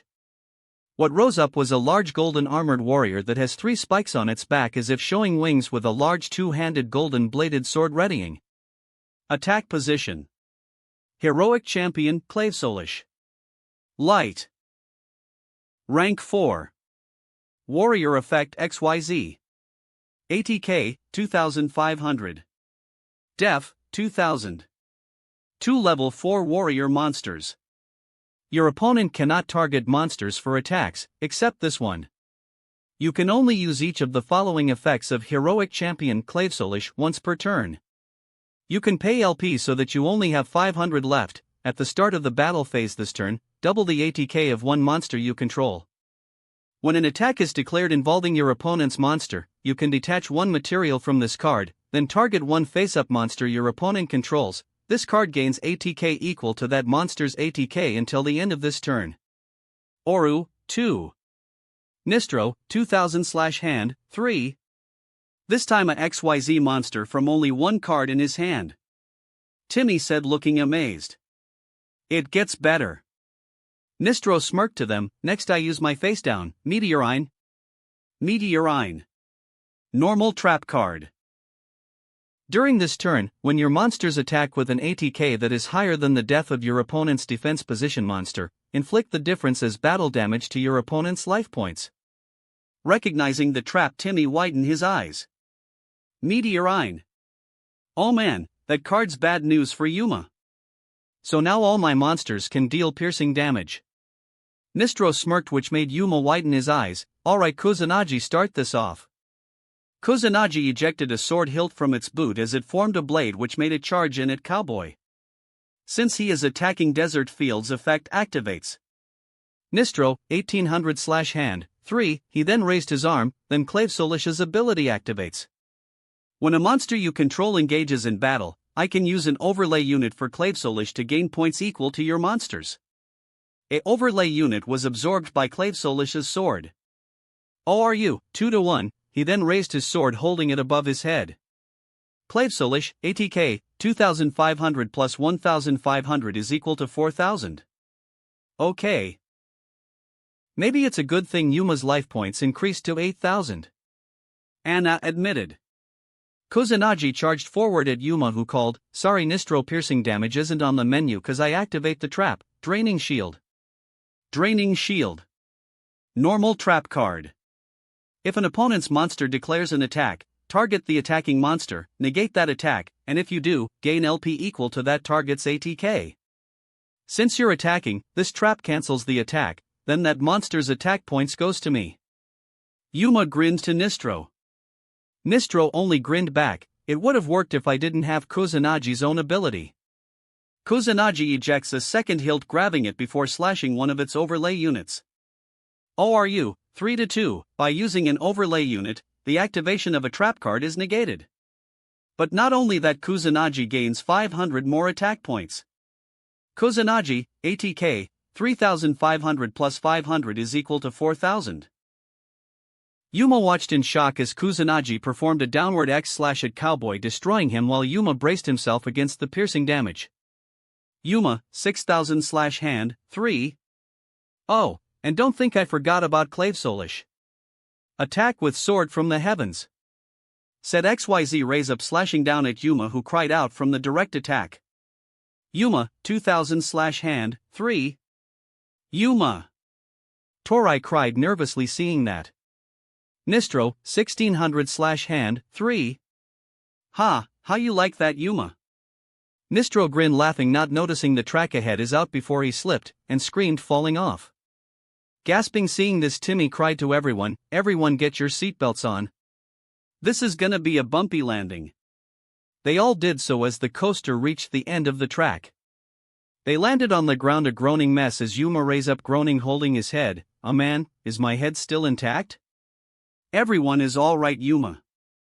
We're now onto the true dual field of this area. Astral said to everyone, seeing they're now in a desert barren land with a sunset in the distance. Then, did the field change? Timmy asked, checking on his car. Seeing the card, he read it aloud for everyone. Sunset Showdown. Field spell card. At the start of the battle phase, if a player controls 2 or more monsters, the player targets one monster they control, destroy all monsters they control except the targets. Monsters cannot attack directly. If a monster is destroyed by battle, that monster's controller takes 300 damage. Sounds good to me. What about you, Yuma? Nistro grinned. Yuma only grinned back, standing up. A perfect final battleground for us. Since you're already in your battle phase, both your monsters are safe. Well, we still gotta match Yuma. Nistro smirked, setting 2 cards. I end my turn. Nistro's hand, 1/field, heroic champion, Kusanagi, attack position /ADK, 4000/ORU, 2, Heroic Champion, Clave Solish, Attack Position/ORU, 1, 2 set cards. Yuma's second turn. Okay, my draw. Yuma drew looking at his drawn card. Before he can make a move, Nistro called, and Yuma. He looked at him before Nistro grinned, don't think on keeping him waiting. Bring out Utopia. Utopia? Is he really sure about it? Yuma was pretty surprised by the request. As for me, that will be no problem, but Nistro has no numbers, so it would be unfair for Nistro to face a monster that has a pretty decent battle protection. Go ahead, and do it, Yuma. He made it quite clear he wishes to face you at your best. So grant his wish. Astral advised, looking at him. Yuma looked on before grinning, nodding, agreeing to Nistro the satisfaction of facing Yuma's signature card. Turning to Nistro, he called, alright Nistro, you want to face Utopia, you got it. Since you're the only player that has monsters, I can summon Gagaga Head with no sacrifice. A portal opened, showing a monster that resembles Gagaga Magician with blonde hair and muscles. Attack position. Gagaga Head. Dark. Level 6. Spellcaster/effect. ATK, 2100. Def, 2000. If your opponent controls a monster and you control no monsters, you can normal summon this card without tributing as a level 4 monster. When this card is normal summoned, you can target up to 2 Gagaga monsters in your graveyard, except Gagaga Head, special summon them. Also, you cannot special summon monsters for the rest of this turn, except by an XYZ summon that uses only Gagaga monsters as materials. An XYZ monster that was summoned using this card on the field as XYZ material gains this effect. If it is XYZ summoned, draw 1 card. Head becomes level 4 when I summon him like this. Head's level appeared before shifting. LV, 6-2 is equal to 4. Then since Head is summoned, he can summon 1 or 2 more Gagagas from my graveyard. Yuma pointed to Head, who conjured the graveyard portal, so let's welcome back Gagaga Magician. Magician popped back up from the graveyard, readying. Gagaga Magician, attack position. And with Magician and Head on the field, I can overlay both of them to build the overlay network. Yuma called as the 2 glowed black, shooting in the overlay network before exploding. Carry hope on white wings. XYZ summon. Come forth, number 39. Rank 4, Messenger of Light, Utopia. Utopia's sealed form appeared before deforming into Utopia himself, readying for a brawl. Attack position. Number 39, Utopia. Light. Rank 4. Warrior effect XYZ. ATK, 2500. Def, 2000.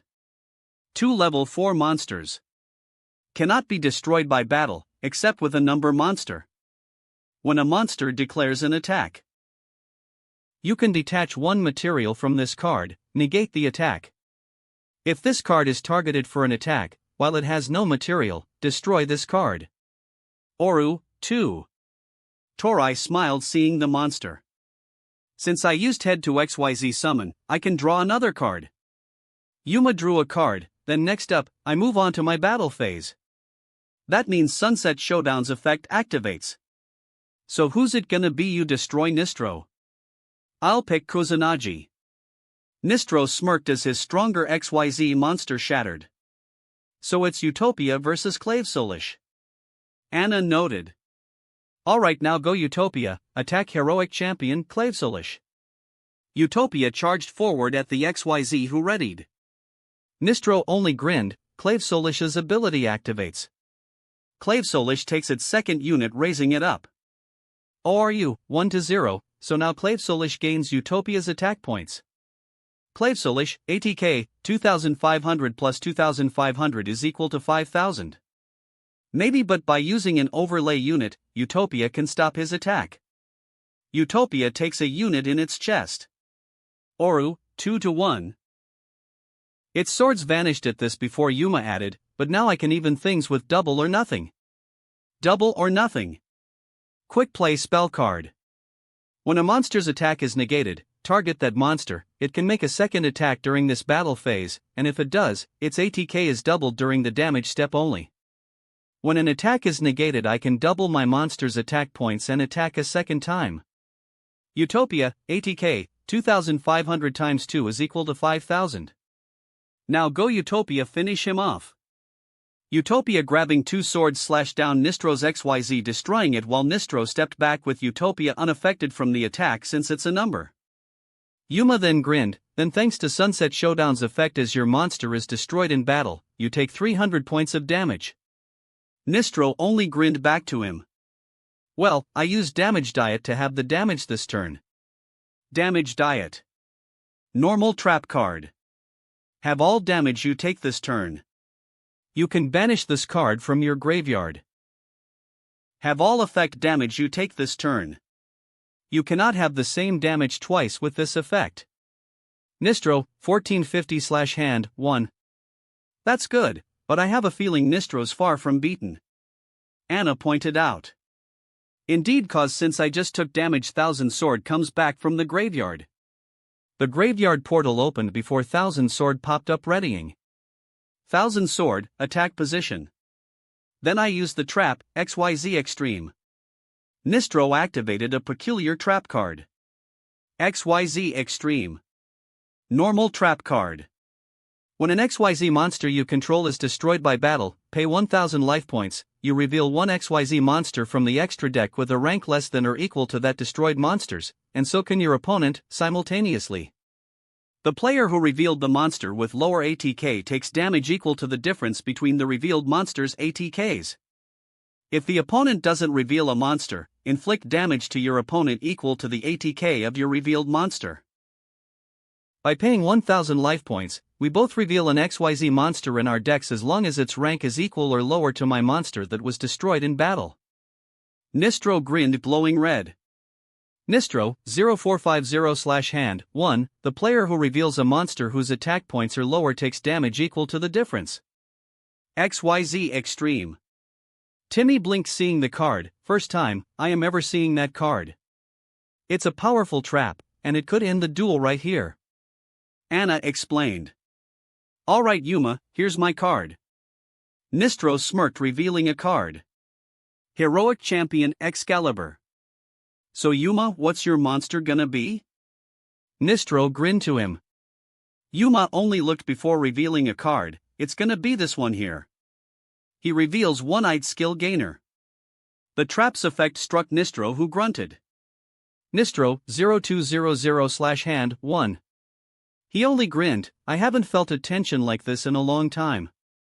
Not ever since Kite had been against me. Yuma, you're definitely a fun opponent. And now that my life points are at the right setting, now things will get really interesting. What do you mean? Torai asked nervously. Yuma grunted, ending his turn with 2 set cards. Yuma's hand, 0/field, number 39, Utopia, attack position /ORU, 1, 2 set cards. Yuma, 2000. Hand, 0. Field, number 39, Utopia, attack position /ORU, 1, 2 set cards. Nistro, 0200. Hand, 1. Field, Heroic Challenger, Thousand Swords, attack position. Nistro, third turn. Cause now as my life points are 500 or less, Heroic Envoy's effect in the graveyard activates. He takes a card, I take Double Lance back to my hand from the graveyard. Then in addition, as my life points are 500 or lower, Morningstar's effect in the graveyard revives him under the condition, I negate its abilities. The graveyard portal popped up only for Morningstar to pop out kneeling. Heroic Champion Morningstar, defense position /effects negated. I have a bad feeling about this. Timmy frowned. Then I summoned Double Lance. Nistro called summoning back the card he added as it popped up. Heroic Challenger, Double Lance, attack position. Then if you remember before, Double Lance summons back his partner from the graveyard. The graveyard portal opened as Double Lance plunged his hand in, pulling out the second Double Lance. Heroic Challenger, Double Lance, defense position. Then next up is Thousand Swords ability. Nistro grinned, discarding a card. I discard a heroic from my hand so I can summon a second extra sword from my deck. An extra sword popped up, filling the last monster zone on Nistro's field. Heroic Challenger Extra Sword, attack position. After summoning extra sword, Thousand Sword kneel down. Defense position. 5 monsters? Yuya asked in shock. This is bad. Torai mentioned nervously. Now Yuma, allow me to show you my 2 most baddest champions. Nistro grinned, raising his arm as the 5 glowed, jumping into 2 separate overlay networks. What now? Anna questioned. First, the card you're familiar with. The first overlay network shattered before materializing. The Sword of King Arthur takes the form of a champion to wield it all the way to the power of the immobile will of the Phoenix to pave the way to glory. XYZ Summon. Rank 4, Heroic Champion Excalibur. Excalibur from his match with Nelson rose up, readying itself. Attack position. Heroic Champion Excalibur. Light. Rank 4. Warrior Effect XYZ. ATK 2000. Def 2000. 2 level 4 warrior type monsters. Once per turn, you can detach 2 XYZ materials from this card. This card's ATK becomes double its original ATK until your opponent's next end phase. Oru 2. Excalibur. Yuma whispered nervously, seeing the monster.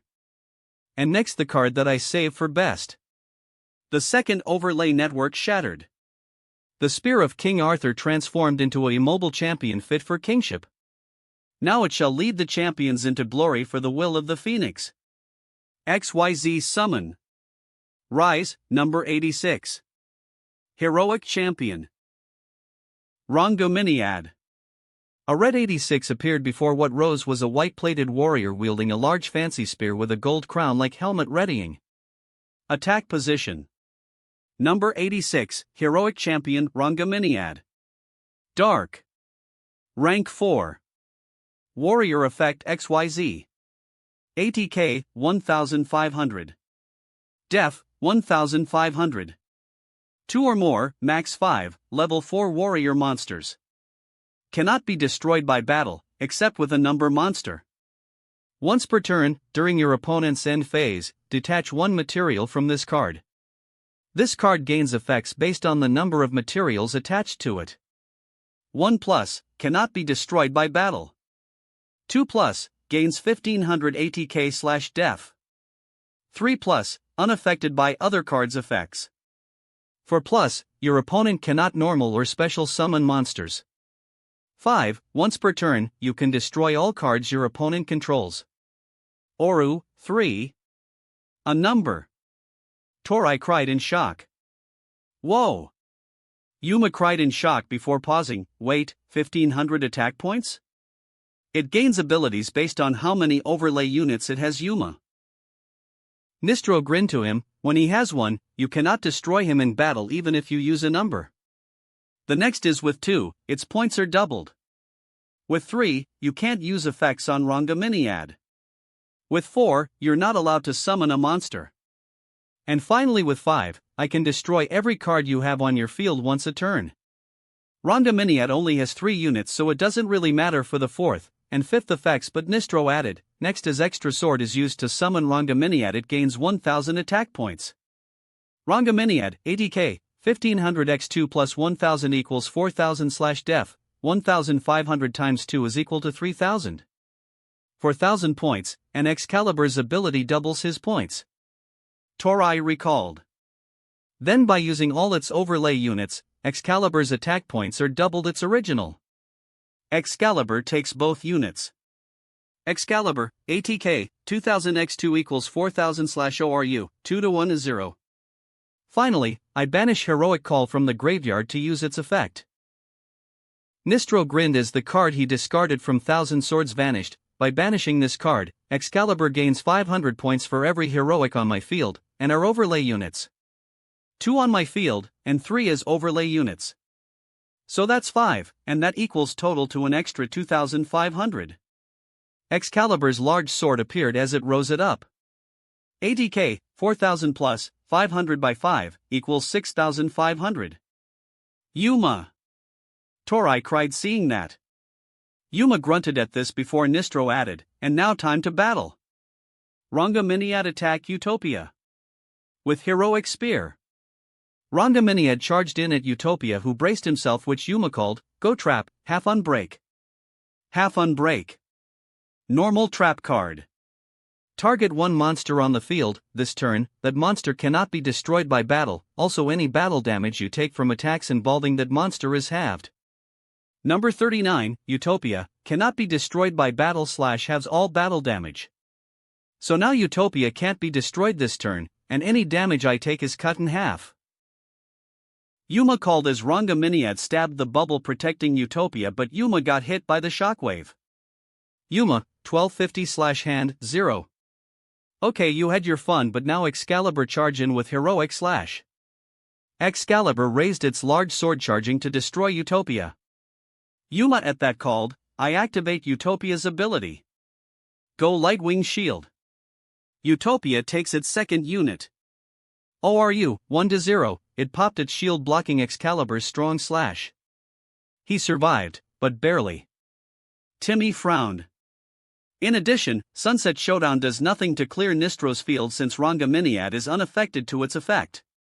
Astral added, looking onto this, Nistro not only kept 2 attackers, he's also devastating Yuma with them. Yeah, but with only 200 life points, if Nistro loses a single monster he loses the duel. Anna pointed out. Nistro only smirked at that, I know, but the fear of losing gives spice to the battle. Yuma smiled. That's true, Nistro. Besides, satisfaction comes first. Nistro added with a clenched fist. Spoken like a true warrior. Timmy admitted hearing that. Alright Yuma, I end my turn. Nistro smirked, setting a card. Nistro's hand, 0/field, Heroic Champion Excalibur, Attack Position /ADK, 6500, Number 86, Heroic Champion Rangaminiad, Attack Position /ORU, 3/ADK, 4000/Def, 3000, 1 set card. Yuma third turn. Okay, got only Utopia who doesn't have an overlay unit, and 1 set card. Alright, draw. Yuma drew, looking at his drawn card. Suddenly widening his eyes, he then grins, I activate Cosmic Cyclone. Cosmic Cyclone. Quick play spell card. Pay 1000 LP, then target 1 spell / trap on the field, banish it. By paying 1000 points, I can banish 1 spell or trap card from your field. Yuma, 0250 / hand, 0. Nistro's face down was flipped to be Heroic Retribution Sword before it vanished. Yuma then called, alright, you with me, Astral? As always, Yuma. Astral called as Utopia went back to its sealed form, flying in the overlay network. What the? Nistro questioned. Yuma and Astral declared at the same time, show yourself, the power of hope, the messenger that changes chaos into light. Chaos XYZ change. Chaos number 39, Utopia Ray / show yourself, the power of hope, the messenger that changes chaos into light. Chaos XYZ change. Chaos number 39, Utopia Ray. At that, what rose was a black armored red-eyed warrior that has 2 swords with mechanical arms with a large broadsword on its back, rose up readying itself. Attack position. Number C39, Utopia Ray. Light. Rank 4. Warrior effect XYZ. ATK, 2500. Def, 2000. 3 level 4 light monsters. Cannot be destroyed by battle, except with a number monster. You can also XYZ summon this card by using a number 39, Utopia you control as material. Transfer its materials to this card. You can detach 1 material from this card, it gains 500 ADK until the end of this turn, and if it does, 1 monster your opponent controls loses 1000 ATK until the end of this turn. You must have 1000 LP or less to activate and to resolve this effect. Oru, 1. Wah! What's a chaos number? Nistro asked in shock by what he just saw. Timmy was also stunned from what he's seeing, having never seen that card before. That. I've never seen anything like that. Anna whispered in disbelief. Now by using all its overlay units, Utopia Ray gains 500 attack points, now by using all its overlay units, Utopia Ray gains 500 attack points. Two mechanical arms grabbed Utopia Ray's giant sword, raising it as the overlay units were absorbed. Overlay charge, overlay charge. Utopia Ray, ATK, 2500 plus 500 is equal to 3000. Then Excalibur loses 1000 points for every unit used. Excalibur, ATK, 6500 minus 1000 is equal to 5500. Now Utopia Ray attack with Rising Sun Chaos Slash. Utopia Ray charged at Ranga Miniad before Yuma added. Now I activate the trap, Soul Strike. Soul Strike. Normal trap card. If your LP is 4000 or less, when an attack is declared involving a monster you control and an opponent's monster, pay half your LP, then target one face-up monster you control. It gains ATK equal to the deficit between your current LP and 4000 until the end of your opponent's turn. You can only activate one Soul Strike per turn. So now by trading half my life points, Utopia Ray gains attack points equal to the difference between my current points and 4000 life points. Yuma called. Yuma, 0125/hand, 0. Utopia Ray, ATK, 3000 plus, 125 to 4000, equals 6875. Nistro watches as Utopia slashes down Ranga Miniad, which didn't destroy it, but Nistro gave a soft grin with closed eyes. Yuma, 0125. Hand, 0. Field, number C39, Utopia Ray, attack position /ATK, 6875. Nistro, 0000. Hand, 0. Field, Heroic Champion Excalibur, attack position /ATK, 5500, number 86, Heroic Champion Ranga Miniad, attack position /ORU, 3/ATK, 4000/def, 3000. Yuma wins. With the duel's end, Astral reached a hand taking Ranga Miniad before viewing it, examining his memory locked in the card. Nistro laughed heartedly. Boy, I haven't had a duel like that in so long. That was way too close. Tori sighed in relief. Yuma laughed as Nistro walked over. Yuma. Yuma looked at him confused as Nistro smirked before handing him a card. Here, I want you to have this. Yuma takes it before widening his eyes, seeing Nistro gave him Excalibur. Nistro, this is. Yuma started in shock.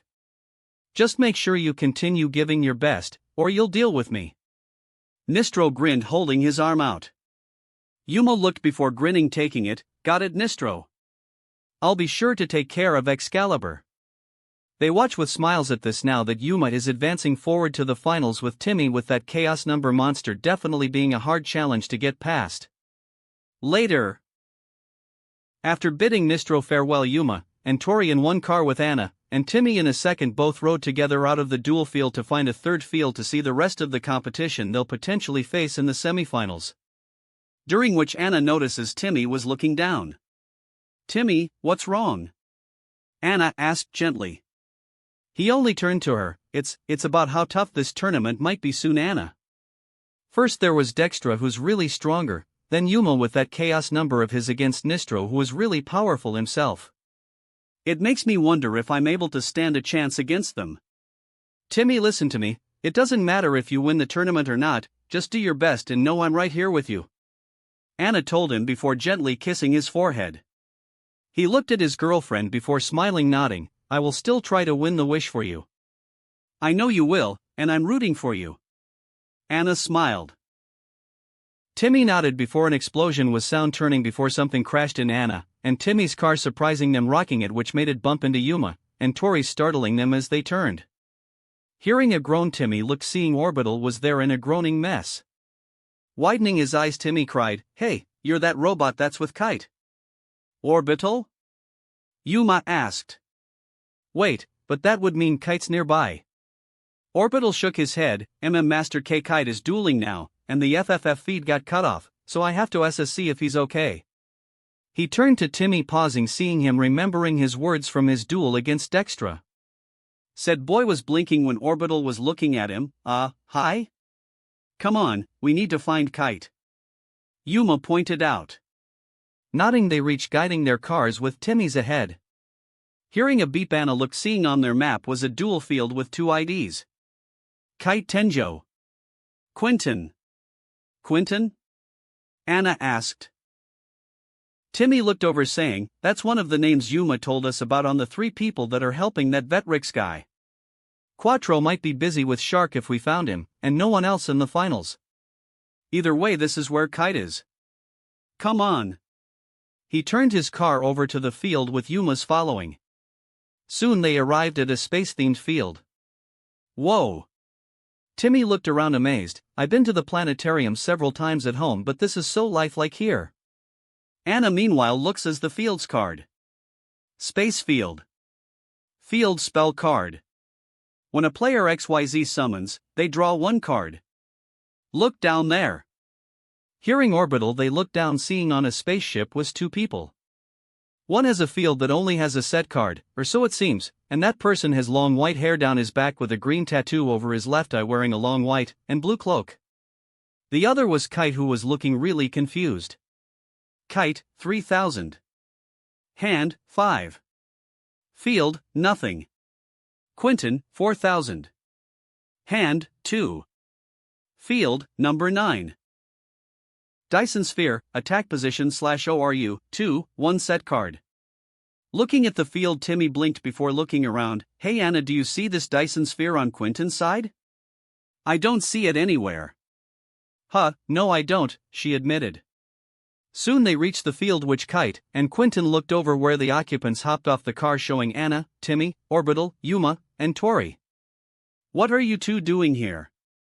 Kite questioned, seeing Yuma and Timmy. "We came to find you, Kite. Vetrix is planning something with you, and taking Heart's power is something bad that might come if you continue to get him." Yuma called to him. "Dextra, she tried to help you." "I could care less," Kite said, dismissive, which shocked them but Quentin, who stared silently at this exchange. Timmy at that said to Kite, "But Kite, she had feelings for you. Don't you care about that? What she feels for me is wasted on. I don't deserve true happiness since I sold myself to gain the power I have now." Kite said with closed eyes, "The only thing that matters to me is Heart." Yuma at that looked angry, grabbing Kite's collar, glaring. "Kite, you have people who care about you, and you think your brother's the only one who deserves it." Kite only stared silently before turning his direction to Timmy, who looked a little surprised from Kite's sudden shift of attention to him before the older boy freed himself from Yuma looking at him. Timmy, knowing he has to keep things from being awkward, tried to say something. I heard about it." Timmy blinked from Kite saying that. "Huh? Heard what?" "Your grandmother," Kite answered. That made the younger boy widen his eyes. You know about what my grandmother done for me?" "Yes, I do," Kite confirmed. The boy in front of him looked down. "She was like you, putting her needs aside for me. I didn't know you were putting your health in grave danger for your brother's sake. If you would have told me about it. I didn't had an interest why to tell you by that point," Kite told him. Timmy looked up at him, who stared back. "I can see you have a soft spot for anyone other than your brother, Kite." They looked over, seeing Quentin walking over. "It's you," Yuma said, recognizing him from when he and Kite went to save Heart together, and Quentin told him something alarming. "It's fitting that the 3 of us are gathered here, Yuma Tsukumo. Destiny has clearly brought us together," Quentin said to Yuma. Yuma grunted before telling him, "I want some answers from you. Listen, tell me where my father is." Quentin closed his eyes before nodding. "All right. Before Kite and I resume, I'll you everything I know about your father. Kite has other opinions though. I want a duel now. You can share your stories some other time. Are we gonna continue to battle or not?" "It can wait," Quentin stated to Kite. "The story that I'm about to tell concerns you, as well. Perhaps it will help all of you understand my family's actions. Why we came here to compete in the duel carnival and why we targeted Kite and his brother Heart." "I want to hear that too. Why are you doing all of this?" Timmy asked him. "The answer is that they are linked to our real enemy. We seek revenge against their father, Dr. Faker."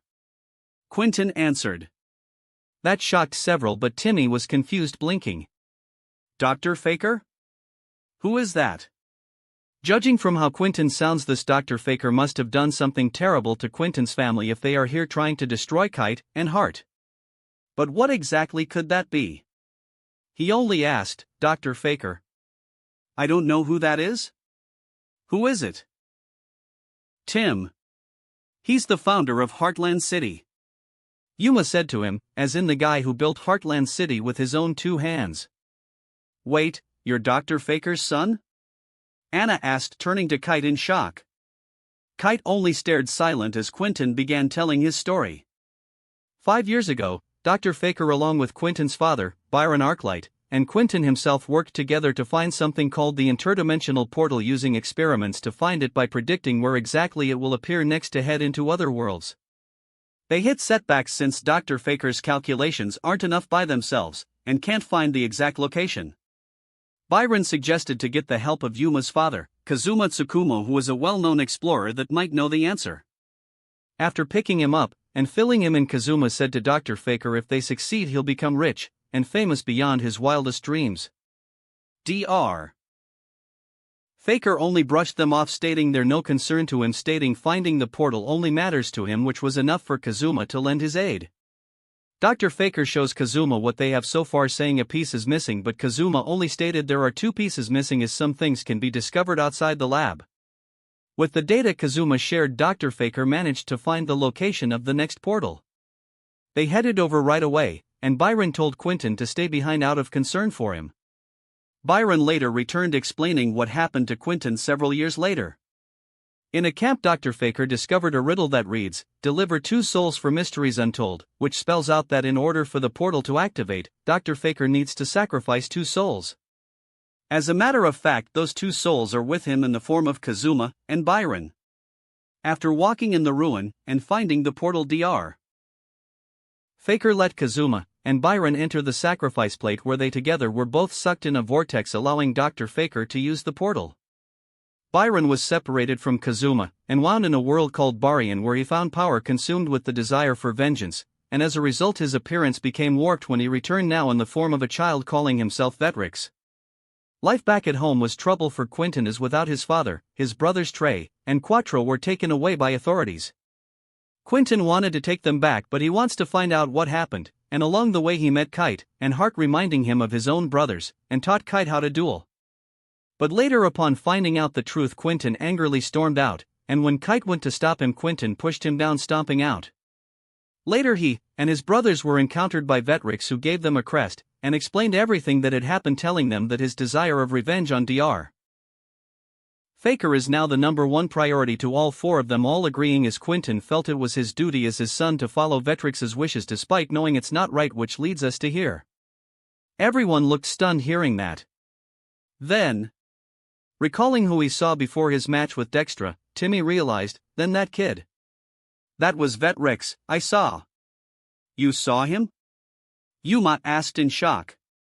Before I dueled Dextra, I felt a vibe from him, and seen him looking at me before he speed off.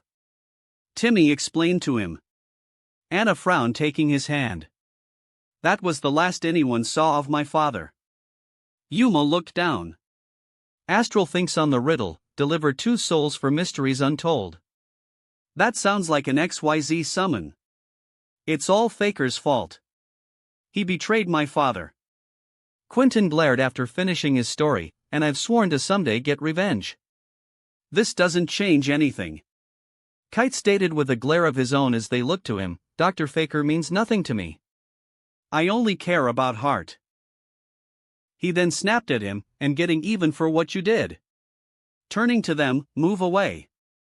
All of you. Hesitantly they all moved to let the duel continue. But Timmy paused, looking at Kite, then Quentin, before looking down, walking with the others. Once they were out of the way, they turned to the duel. Dueling theme, immortalized by Disturbed. Kite? Turn. It's my turn, draw. Kite drew, looking okay from his attack last turn. His number dealt 1000 points of damage when it attacked my Photon Delta Wing. That means it has 2800 attack points. Well, I got one monster who can deal with it. To start, I summon Photon Thrasher. Thrasher popped up readying its blade. Attack position. Photon Thrasher. Light. Level 4. Warrior/Effect. ATK, 2100. Def, 0. Cannot be normal summon/set. Must first be special summoned, from your hand, while you control no monsters. Cannot attack if you control another monster. Then I summon Photon Pirate. At that pirate flew up beside Thrasher. Attack position. Photon Pirate. Light. Level 3. Machine/Effect. ATK, 1000. Def, 1000. You can banish one Photon monster from your graveyard. This card gains 1000 ATK until the end phase. You can use the effect of Photon Pirate up to twice per turn. By banishing a Photon from my graveyard, Pirate gains 1000 attack points until the end of this turn. Kite called as a light glow was absorbed by Pirate. Pirate, ATK, 1000 plus 1000 is equal to 2000. Two monsters with over 2000 attack points. Anna recalled. Yeah, it means that's coming. Yuma nodded. Kite's ace. By tributing two monsters with 2000 or more attack points, I can summon this next card. Kite called as his two photons vanished as the key appeared. Kite tossed it up as it built energy, the galaxy that lurks in the darkness. Become the light of hope and my very servant. The embodiment of light, now descend. Appear now, Galaxy Eyes Photon Dragon. Kite's signature card that Timmy's dragons each struggled defeating popped up roaring loud. Attack position. Galaxy Eyes Photon Dragon. Light. Level 8. Dragon/Effect. ATK, 3000. Def, 2500. You can special summon this card, from your hand, by tributing two monsters with 2000 or more ATK. During either player's battle step, when this card battles an opponent's monster, you can target the monster this card is battling, banish both the opponent's monster and this card. At the end of the battle phase, return any monsters banished by this effect to the field, and if the other monster was an XYZ monster, this card gains 500 ATK for each XYZ material it had when it was banished. Timmy shuddered slightly, recognizing the powerful dragon. Now let's try this again. Galaxy Eyes Photon Dragon attacked Dyson Sphere. Galaxy Eyes roared, firing a blast at the space beside Quentin, but a black hole appeared, absorbing the attack before vanishing. What just happened? Orbital questioned. The attack failed? Torai asked. Yes, it did. It's cause the number in question cannot fall to such trivial attacks. At that they begin to hear wiring machines from Quentin's speech. Timmy notices something, and gasped in shock. Timmy? Anna asked. What are you? She turned only for her eyes to widen, seeing what he saw. Machines are moving around the sun as before their very eyes. The number that wasn't there before started to reveal itself, unfolding to reveal its large size and dominance, while Kite also looked stunned as metal being moved was heard. Soon when it was done, the number was revealed to be a 5-plated thin canopy star with an orange energy ring around its core, and some satellites around it. On the side of its core where the sun is was a large purple 9 that reveals it's a number that shows itself to be 10 times larger than the sun itself. Attack position. Number 9, Dyson Sphere. Light. Rank 9. Machine Effect XYZ. ATK, 2800. Def, 3000. 2 level 9 monsters. Cannot be destroyed by battle, except with a number monster. During your main phase 1, if your opponent controls a monster with higher ATK than this card, you can detach one material from this card. This card can attack directly this turn. Once per battle step, if this card with material is attacked, quick effect, you can negate that attack. When this card is targeted for an attack while it has no material, you can target 2 monsters in your GY, attach those monsters to this card as material. Oru, 2. That thing's enormous. Yuma cried in shock. Timmy stared at it in shock. Is that probably as big as an earthbound immortal? He shook his head, no. If it's big enough to orbit around the sun, that will make the immortals look like ants. It doesn't matter what kind of monster you put before it, Kite. Dyson Sphere cannot be defeated. Quentin said to Kite, taking in his former student's shocked look. Kite only gritted, no, there must be a way to destroy it. Timmy gritted his teeth. Yeah, there's gotta be. No monster is truly invincible, it must have a weakness. That's when he saw Anna was staring at the monster, only she didn't look intimidated. He blinked at that. Anna? Huh, she asked, turning to him. Is everything okay? Aren't you like at all, a bit overwhelmed by this number? Timmy asked as Tori and Orbital looked behind them, seeing the panels of Dyson Sphere are behind them. Anna paused. Honestly, no. I'm not. Timmy blinked before Quentin states, the power of Dyson Sphere is limitless as it's a space colony that uses the power of the sun to feed it energy. An example is that as long as it has overlay units, your attacks will be negated. So that's why the attacks failed earlier. But now that I know what it is, I got a chance to get around that. Kite said to Quentin. Quentin only scoffed, you're more than welcome to try, but it's not as simple as it sounds. As he said that, Kite set a card to end his turn. Kite's hand, 2/field, Galaxy Eyes Photon Dragon, attack position, 1 set card. Quentin? Turn. It's my turn, draw. Quentin drew before he said, I know what you're thinking, Kite. You're thinking since Dyson Sphere has 2,800 attack points while your dragon has 3,000, you think are safe. But you failed to take something into account. His monster can get more powerful? Yuma asked in shock. The answer is more than that. By using an overlay unit, I can use the second of Dyson Sphere's powerful abilities. One is such as if you have a monster that's stronger than it on the field, it can attack you directly. An overlay unit that was on one of Dyson Sphere's panels as through flowing on it like energy flew up into Dyson Sphere's core. Oru, 2-1. A direct attack? Kite questioned, hearing that. What? A monster that has 2,800 attack points that can not only negate attacks but can attack directly? Timmy asked, stunned. Dyson Sphere fired a large barrage of lasers at Kite, who quickly called, I activate Luminize. Luminize. Normal trap card.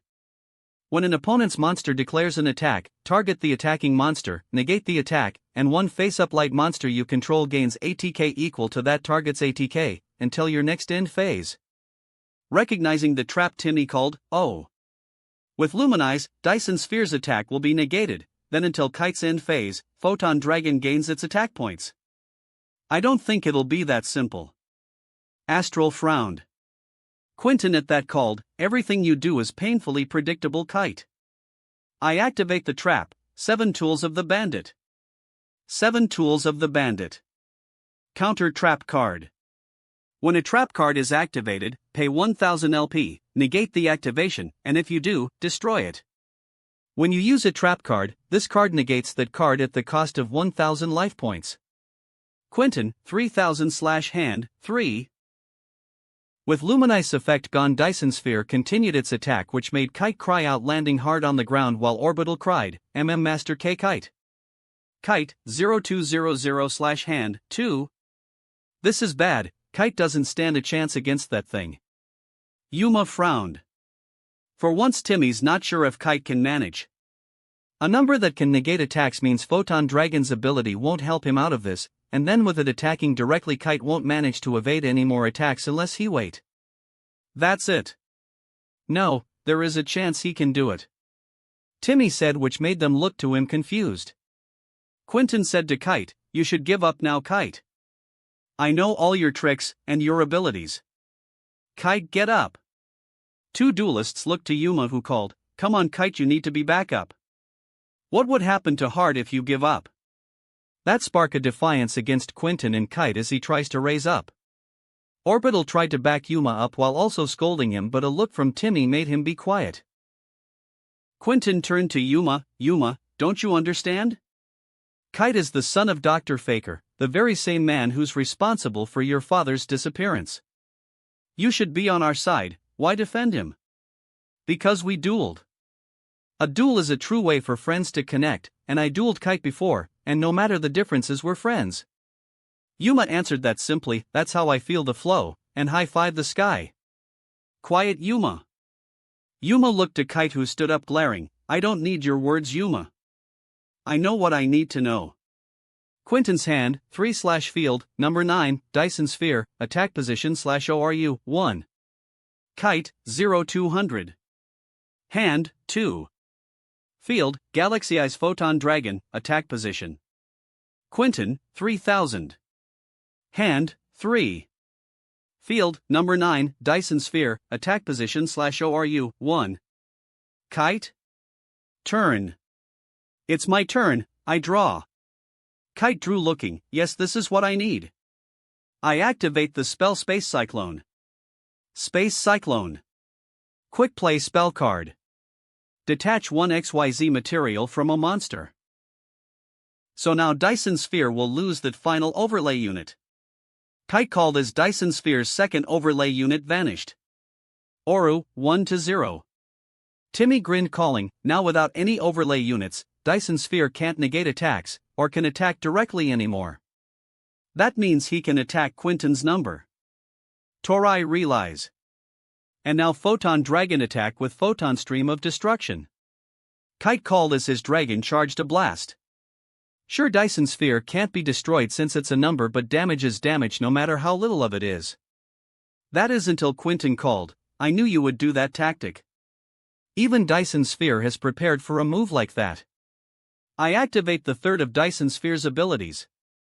He raised his arm as the graveyard portal opened. When it's attacked without any overlay units, it regains 2 overlay units from the graveyard. The 2 units flew out attaching themselves back to Dyson Sphere. ORU, 0-1-2, and with that its first ability activates stopping the attack. Dyson Sphere called a black hole absorbing Photon Dragon's attack without much effort. Timmy grunted, negate attacks, can attack directly, and now regaining overlay units.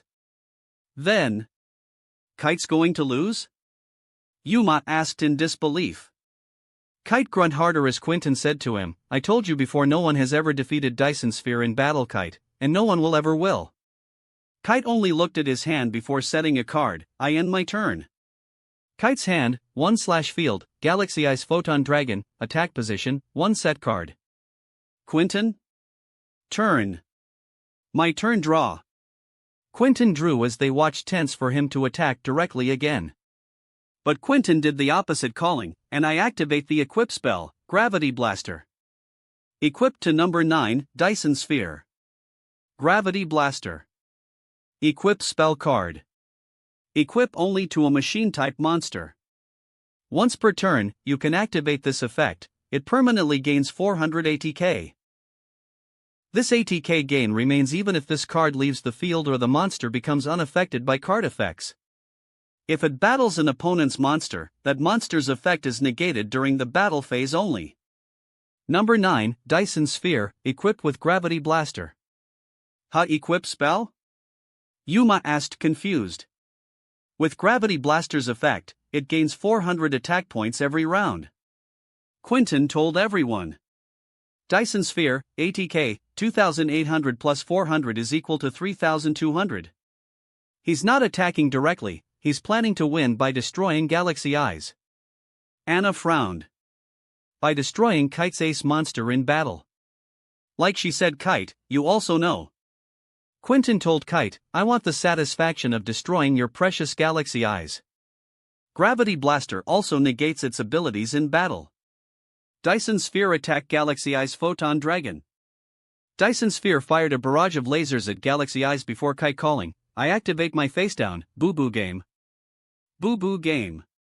Normal trap card. During damage calculation, if a monster battles, you take no battle damage from that battle. If this set card in its owner's control is destroyed by your opponent's card effect and sent to the GY, you can target up to 2 normal traps in your GY, except Boo Boo Game, set them to your field. They can be activated this turn. You can only use this effect of Boo Boo Game once per turn. When a monster battles, the damage becomes 0. Kite called.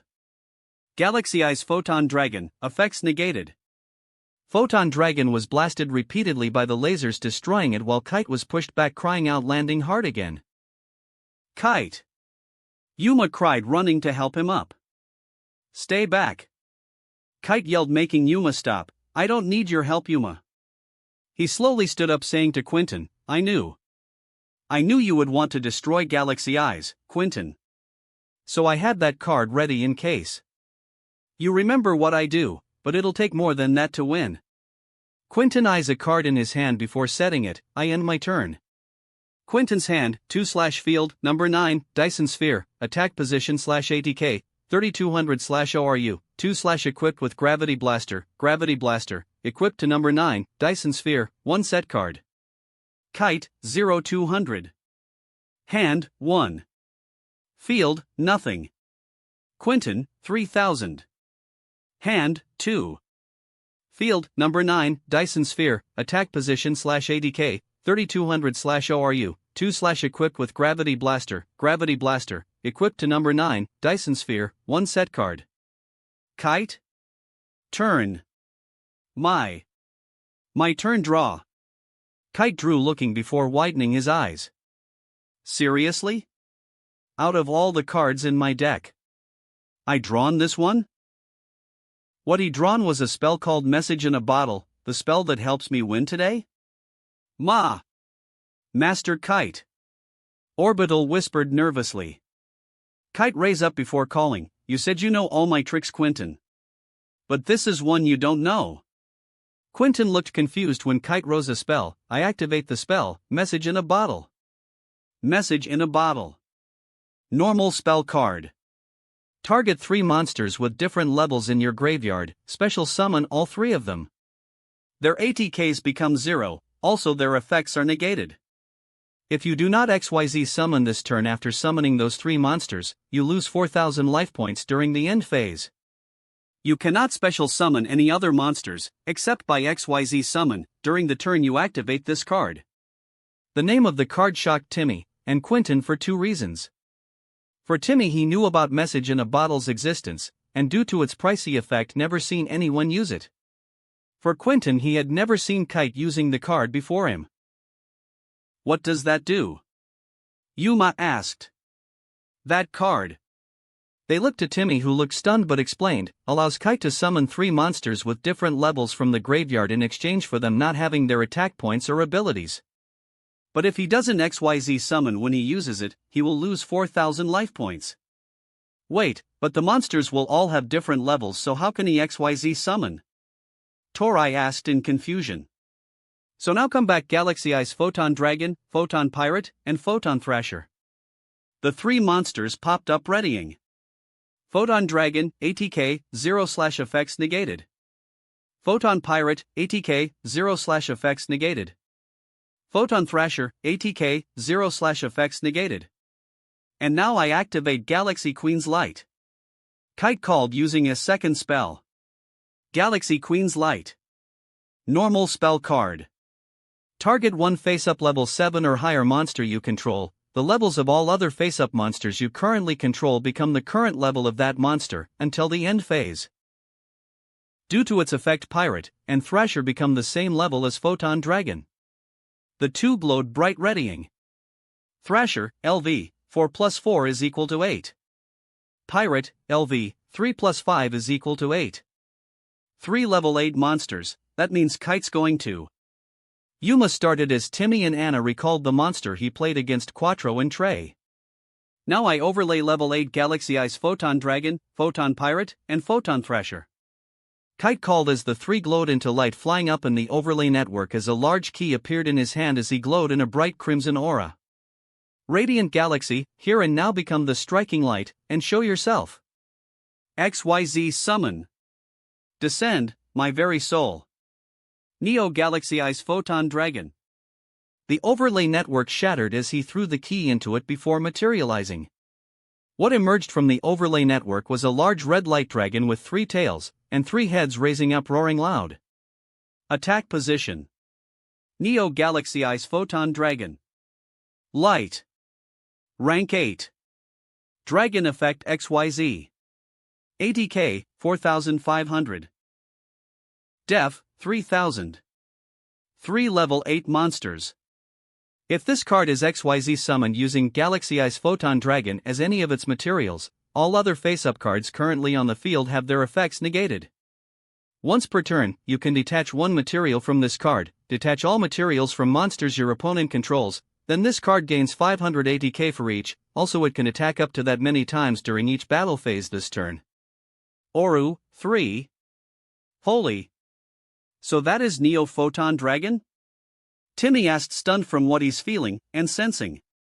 Even his dragons sound really impressed in his head. It's incredible. Torai said in awe. When I XYZ summon, Space Field allows me to draw a card.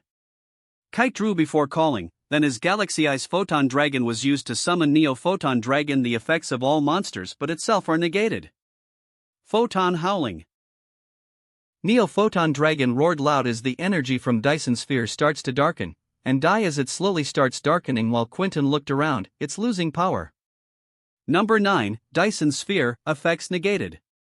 Without its special abilities, Dyson Sphere has to be vulnerable this time. Timmy pointed out. Then I activate the spell, Mystical Space Typhoon. Kite called. Mystical Space Typhoon. Quick play spell card.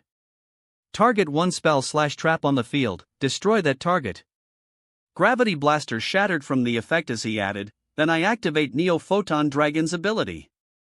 The stronger dragon takes a unit, ORU, 3/2, before Kite explains, by using one overlay unit, it can absorb the overlay units of every one of your monsters on the field, and not only gains 500 attack points for each, it also gains 1 attack. Both of Dyson Sphere's overlay units were absorbed as Neo Photon Dragon roared. Neo Galaxy Eyes Photon Dragon, ATK, 4500 plus, 500 by 2, equals 5500/ can attack twice this turn. That means he can attack twice. Kite's about to win. Yuma grinned. Quentin stared before Kite called, now Neo Photon Dragon attack Dyson Sphere now. Neo Photon Dragon shot a large light at Dyson Sphere's core. A few seconds passed but eventually explosions started hitting Dyson Sphere before destroyed as Quentin merely stands in front of it not moving. Quentin, 0300/hand, 2. Kite stares at his former mentor saying, when you left, I wanted to go after you. But I held myself back. One of the things you taught me is not to rely on just one teacher. Quentin gave a soft smile before Kite called, Neo Galaxy Eyes finish this with ultimate photon stream of destruction. As Neo Photon Dragon starts to charge, Quentin closed his eyes, I can see how strong you got in Kite. The student has finally surpassed the teacher. He then opened his eyes, however, it won't be that simple. Ha! Kite blinked at this. Quentin activates, I activate the trap card, Canopy Stars Destruction. Canopy Stars Destruction. Counter trap card. When a machine XYZ monsters you control is destroyed this turn, and you're attacked directly, negate that attack, then inflict damage to both players equal to the destroyed monster's ATK. When I'm attacked directly when a machine XYZ monster was destroyed, this card stops your attack, and deals damage to both of us equal to Dyson Sphere's attack points. Quentin revealed. Say what? Kite questioned hearing that. Wait, so they're taking 2,800 points of damage now? Anna asked, shocked. If he does that then. Timmy trailed off as explosions were let off while Kite and Quentin cried out from the force landing hard on their backs. Kite, 0000. Hand, 0. Field, Neo Galaxy Eyes Photon Dragon, attack position/ATK, 5500/ORU, 2. Quentin, 0000. Hand, 2. Field, nothing. Draw. Wait, but what happens now? Torai asked. The two stood up walking as they stared at each other before Quentin said, at the end of revenge there is nothing, but I knew from the beginning. Quentin, no. Kite corrected before saying, Christopher Arclight. It's been a long time since someone called me by that name. Quentin or Chris smiled, like father we hid away our real identities. I felt it was my duty as his son to follow his wishes. You're wrong. Chris looked to Kite who said, as soon as Heart is all better, I'm going to confront my own father. He will not get away with what he had done. I will also take your feelings onto Vetrix as well. Chris only looked before smiling. Kite, you have indeed become strong. Well, since the two of us got in a draw, no one here advances. So, either Shark or Quattro will advance next. Yuma said, realizing that. Well, come on Tori, we better catch up to Shark and Quattro. Yuma said to Tori, who nodded before they ran to their car. When they entered, Tori looked at Anna and Timmy. Hey, are you two coming with us? Timmy looked toward Kite and Chris before he said to them, you go on ahead, we'll catch up. Alright, we still have to meet up in the finals. Yuma told him as he and Tori raced off. That left Timmy, Anna, Kite, Chris, and Orbital alone in the space field before they turned to each other. Timmy looked to Kite, who looked at him before looking down. So, everything you heard from my match with Dextra is now clear? Yeah, it is, he nodded. Chris blinked confused before turning to Kite. You know something about him, Kite? Yeah, I do. Kite nodded. It isn't my place to say though. No, Kite. They looked to him, who had slight tears before he said to Kite, he has the right to know. Me, you, and him, we're all practically in the same boat. Kite stared at him before nodding and repeating what he heard Timmy tell Dextra. Chris listened, nodding and giving out frowns while listening, while Anna hugs Timmy. Timmy hugged his girlfriend back. Soon enough, Kite finished. Chris frowned before looking at Timmy, asking, young man? Timmy looked at him, who kneeled before saying, everything your grandmother done was for your own sake. She might be gone now, but now you gotta live on, and show everyone all she had done is not gonna be wasted. Whatever your parents done was horrible, and no child should have gone through it. But now, one day you will show them that you are not their puppet for their views. Hearing that, Timmy looked before he nodded, understanding. Orbital then mentioned to Kite, Master KK Kite, now that we known him be better, he kind of reminds me of HH Art. Kite turned to Timmy at that before frowning. We're leaving Orbital. Where are WWE going? Orbital asked him. To talk with Heart. Kite answered as Orbital turned into a jetpack and they flew off. That wraps up this part of What If Dragon Deck User in Yu-Gi-Oh! Zexal. Thanks so much for listening. As always, new parts drop every 4 days, so be sure to stay tuned. If you enjoyed the video, don't forget to like, subscribe, share it with your friends, and please consider supporting the original author as well. See you in the next one.